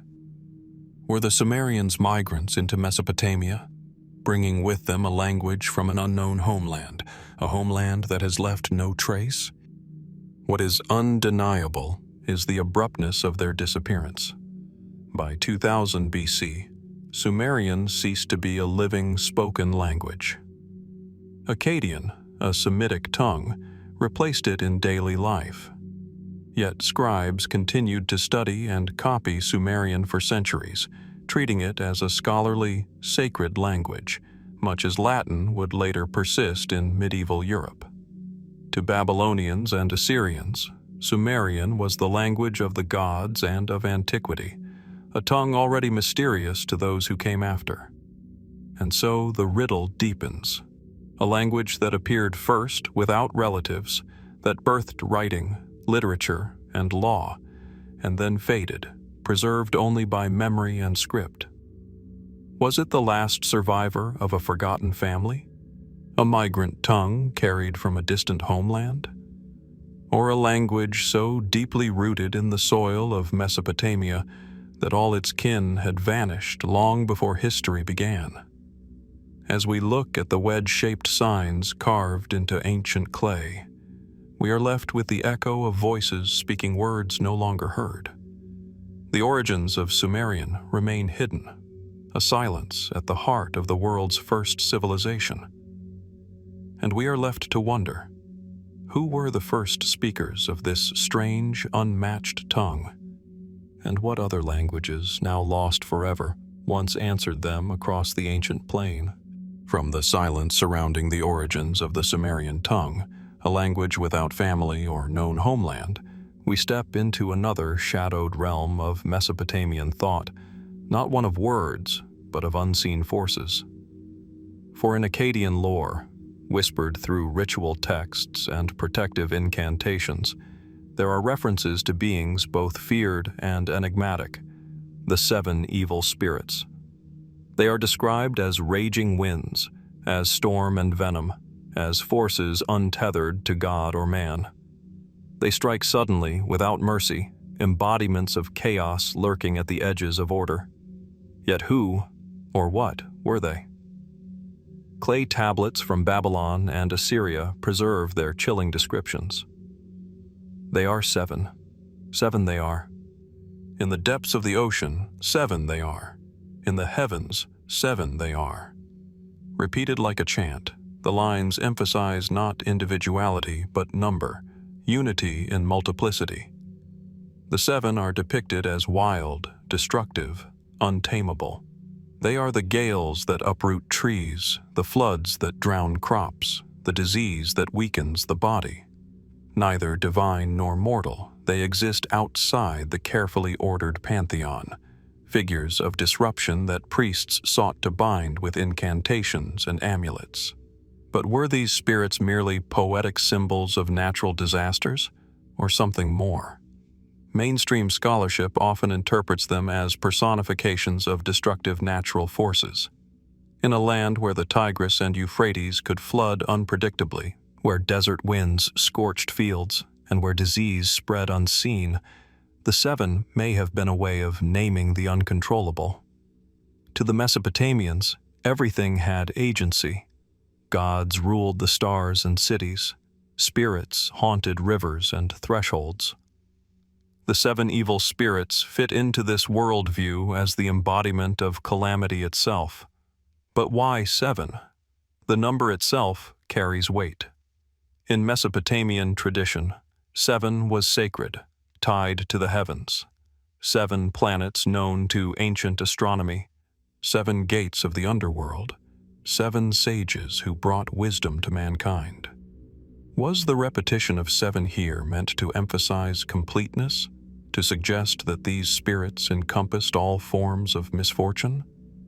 Or did it encode something deeper, an astronomical or cosmological pattern now obscured to us? Speculative interpretations have proposed broader links. Some see the 7 evil spirits as echoes of older chaos beings, related to the primordial Tiamat, the dragon of the sea defeated by Marduk in the Enuma Elish. If Marduk created order from chaos, perhaps the 7 were fragments of that chaos left behind, reminders that disorder could never be fully banished. Others point to their resemblance to demons in later traditions, beings that whisper at the edges of sacred texts, shifting over time into the jinn of Arabian lore or the demonic legions of biblical writings. Could the 7 evil spirits of Mesopotamia be the ancestors of these later figures of shadow? Archaeology adds another layer. Amulets and bowls inscribed with protective spells sometimes name the 7, binding them with words to prevent their entry into homes. In these texts, they are described as prowling the night, slipping through doors, bringing sickness to children and livestock. The very act of naming them was believed to strip them of some of their power. Yet their imagery is ambiguous. Sometimes they appear as winds, sometimes as monstrous animals, sometimes as neither, forces without clear form, resistant to definition. Were they real entities in the minds of the Mesopotamians, or a symbolic language to express the ever-present threat of disaster? More speculative voices push further, suggesting that the 7 may not simply be myth, but memory. Could these figures have preserved dim recollections of catastrophic events, storms, plagues, or even celestial phenomena that once devastated Mesopotamian society? Their descriptions as whirlwinds and flames have led some to wonder whether they symbolized comets, meteors, or cosmic disturbances witnessed in the skies. Was their terror drawn not only from earthly calamities, but from celestial omens that defied explanation? And then there is the question of their relationship to the gods. Unlike demons in later religions, the 7 evil spirits were not simply opposed to divinity. In some texts, they are said to serve higher gods, unleashed as instruments of wrath. In others, they act independently, free from control, a reminder that the divine order was never absolute. Did Mesopotamians see them as cosmic wild cards, forces that even the gods themselves struggled to restrain? Or were they a necessary counterpart, embodiments of chaos required to balance the order of creation? The mystery of the seven evil spirits lies in their ambiguity. They are never fully described, never given fixed identities, never portrayed as individuals with names and faces. They are always seven, always plural, always just beyond comprehension. Perhaps that was the point. In a world so vulnerable to sudden ruin, the Mesopotamians gave form to the formless, naming the chaos that surrounded them, even as they admitted that it could never truly be tamed. Today, when we read those incantations on cracked tablets, their power still resonates. We can imagine the priest in a darkened temple, chanting to bind the seven, drawing protective lines on clay, whispering words against forces unseen. And we too are left to ask, who were these spirits? Were they mere symbols of storm and sickness, or did they represent something more profound, perhaps even something observed but no longer understood? The seven evil spirits remain, like so many elements of Mesopotamian lore, half revealed and half hidden. Their true identity is still unknown, a shadow at the edge of ancient imagination, inviting us to wonder whether they were born from fear, from memory, or from something humanity has yet to fully comprehend. From the nameless terrors of the seven evil spirits, beings neither god nor man, we pass into another dimension of Mesopotamian imagination, where myth merges with the monstrous, and strange hybrid creatures stalk the boundaries of the known world. They are etched into cylinder seals, carved on stone reliefs, and described in epic tales. Scorpion men who guard the horizon, lion-headed eagles with wings outstretched, serpents with human faces. Were these simply figments of storytelling, or did they carry deeper meaning, reflecting fears, cosmology, or even memories of something real? Among the most vivid are the Gurtablilu, the scorpion men. Half human, half scorpion, they are depicted with torsos of warriors and the stingers of deadly arachnids. In the Epic of Gilgamesh, they stand sentinel at the gates of Mashu, the twin mountains where the sun rises and sets. Their gaze was said to strike terror into mortals, and their voices reached the heavens. What inspired such a hybrid? Was it simply a symbolic fusion of man and desert predator, guardians of the horizon where no human could pass? Or did the ancients draw from encounters with real monstrous dangers, the deadly scorpions of Mesopotamia's deserts, magnified by imagination into figures fit to guard the threshold of the world? Then there is the Anzu bird, sometimes depicted as a massive eagle with the head of a lion. In myth, Anzu steals the Tablet of Destinies, a divine object that granted power over the cosmos. His theft threatened to unravel order itself until the hero Ninurta defeated him in battle. The Anzu bird thus became both a symbol of chaos and of dangerous knowledge. But why this strange blend of bird and beast? Was Anzu simply a mythical representation of storm clouds, talons of lightning, and roar of thunder? Or does his form conceal layers of older tradition, perhaps echoing memories of extinct giant birds, or symbolizing cosmic forces that Mesopotamian eyes interpreted through the language of animal power? The list of hybrids extends further. There were lion demons with dagger-like claws, fishmen who emerged from the sea to bring wisdom, and dragon-like beings such as Mushusu, sacred to Marduk, its scaled body combining serpent, eagle, and lion. These creatures appear again and again in temples and protective charms. Were they merely products of artistic imagination, warning symbols intended to frighten away evil? Or did they serve as metaphors for the liminal, the in-between spaces where the natural and the divine overlapped. Mainstream scholarship often frames these hybrids as symbolic. They embodied forces beyond human control: scorpion men for the dangers of the desert, Anzu for the chaos of the storm, fishmen for the gifts of water and wisdom. They made abstract concepts visible, giving shape to the intangible. In a world where gods, spirits, and natural forces blurred together, hybrids expressed the complexity of existence itself. Yet even within this explanation, mysteries remain. Why did so many of these forms combine human and animal traits in ways that seem strangely consistent across cultures? This is where more speculative ideas emerge. Some suggest that hybrid creatures may reflect a deep-seated human memory, a shared archetype, recurring across civilizations. After all, Mesopotamian scorpion men echo the guardians of Egypt, Greece, and beyond: sphinxes, centaurs, griffins. Could these figures represent not isolated inventions, but an ancient symbolic language spread across early societies? Or were they rooted in psychological archetypes, recurring patterns in human imagination, surfacing again and again in different times and places? Others venture further, asking whether such beings might encode distorted memories of encounters long forgotten. The fishmen, or Apkallu, described as sage-like beings emerging from the waters to bring knowledge, have led some to wonder whether they are echoes of real cultural exchanges with seafaring peoples. The monstrous birds and dragons might have been inspired by fossils, giant bones unearthed by ancient eyes and interpreted as proof of creatures both terrifying and divine.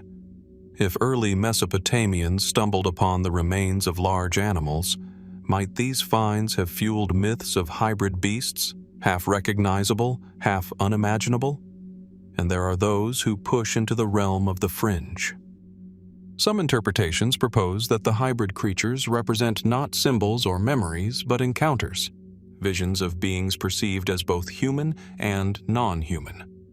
Were the scorpion men, Anzu bird, and fishmen purely mythical, or do they point to something the ancients believed they had truly seen? For Mesopotamians, the line between the visible and invisible was thin. The creatures carved into seals may not have been fantasies in their eyes, but realities of another order. What is clear is the power these hybrids held. They were not marginal curiosities, but central figures, woven into epics, rituals, and art. They guarded thresholds, carried cosmic secrets, and embodied the eternal struggle between order and chaos. They frightened, but they also fascinated, reminders that the world was larger, stranger, and more complex than human eyes could perceive. Today, as we look upon their images, etched into small seals, sculpted onto temple walls, we find ourselves asking the same questions that haunted Mesopotamian imagination. What do these hybrids mean? Why did they persist for centuries, their forms repeated again and again? Were they metaphors, archetypes, or memories of something more tangible? The strange hybrid creatures of Mesopotamian myth remain suspended between interpretation and enigma. They remind us that for the ancients, the boundary between man and beast, myth and history, seen and unseen, was never fixed. And as their half-human, half-animal forms gaze out at us from across the millennia, we are left to wonder, were they only stories, or the echoes of a reality we have yet to fully understand? From the guardians of horizons and the monstrous forms of hybrid creatures, Mesopotamian imagination carries us higher, into the sky itself, where a king once sought to pierce the boundaries of heaven. His name was Etana, ruler of Kish, remembered as the shepherd who ascended to the heavens.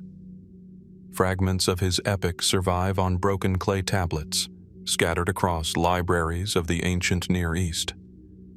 Yet the story is incomplete, its beginning and end lost. leaving behind tantalizing glimpses of a king who dared to fly beyond the mortal world. The tablets describe Etana as a ruler chosen by the gods, yet childless, longing for an heir to continue his line. His prayers lead him to an eagle, itself trapped and near death, saved by the king's mercy. In gratitude, the eagle offers Etana a gift beyond comprehension, the chance to soar into the sky. Together they rise, higher and higher, until the earth below shrinks into a patchwork of rivers and plains. The words of the epic pause here, interrupted by missing sections of text. Did Etana reach heaven? Did he find the plant of birth said to cure his barrenness? Or was his journey a cautionary tale of hubris and downfall? The silence of the tablets leaves us only with questions. What inspired such a tale? On one level, the epic of Etana may reflect the king's political role. As ruler of Kish, one of the earliest centers of power after the flood, Etana would have been remembered as a foundational figure. The flight may symbolize kingship itself, rising above the earth to mediate between gods and men. The eagle, a powerful emblem across Mesopotamian art, might have represented divine authority, lifting the king into the realm of legitimacy. But was it only symbolism, or did the ancients see in this story something more literal? Mainstream scholars suggest the epic was a myth of kingship, dramatizing the idea that rulers derived their power from heaven. In this interpretation, Etana's ascent is not physical flight, but a metaphor for the elevation of authority.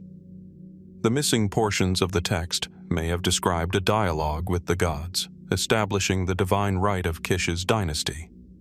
Yet this explanation, while logical, does not fully address the vivid imagery of flight, the sensation of the earth shrinking below, the sky opening above.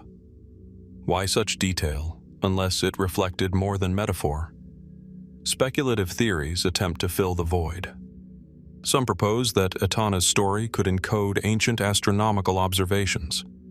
The eagle, soaring skyward, may symbolize the movement of constellations, carrying the king, standing for humanity, into the heavens of the zodiac. Could the tale be an allegory of celestial cycles, teaching scribes and priests about the movements of stars through narrative? If so, then the epic of Etana was not merely a story of kingship, but a cosmic lesson woven into myth. Others entertained stranger possibilities. Was the imagery of flight born from visionary experiences, dreams, trances, or rituals in which kings or priests believed they communed with the divine?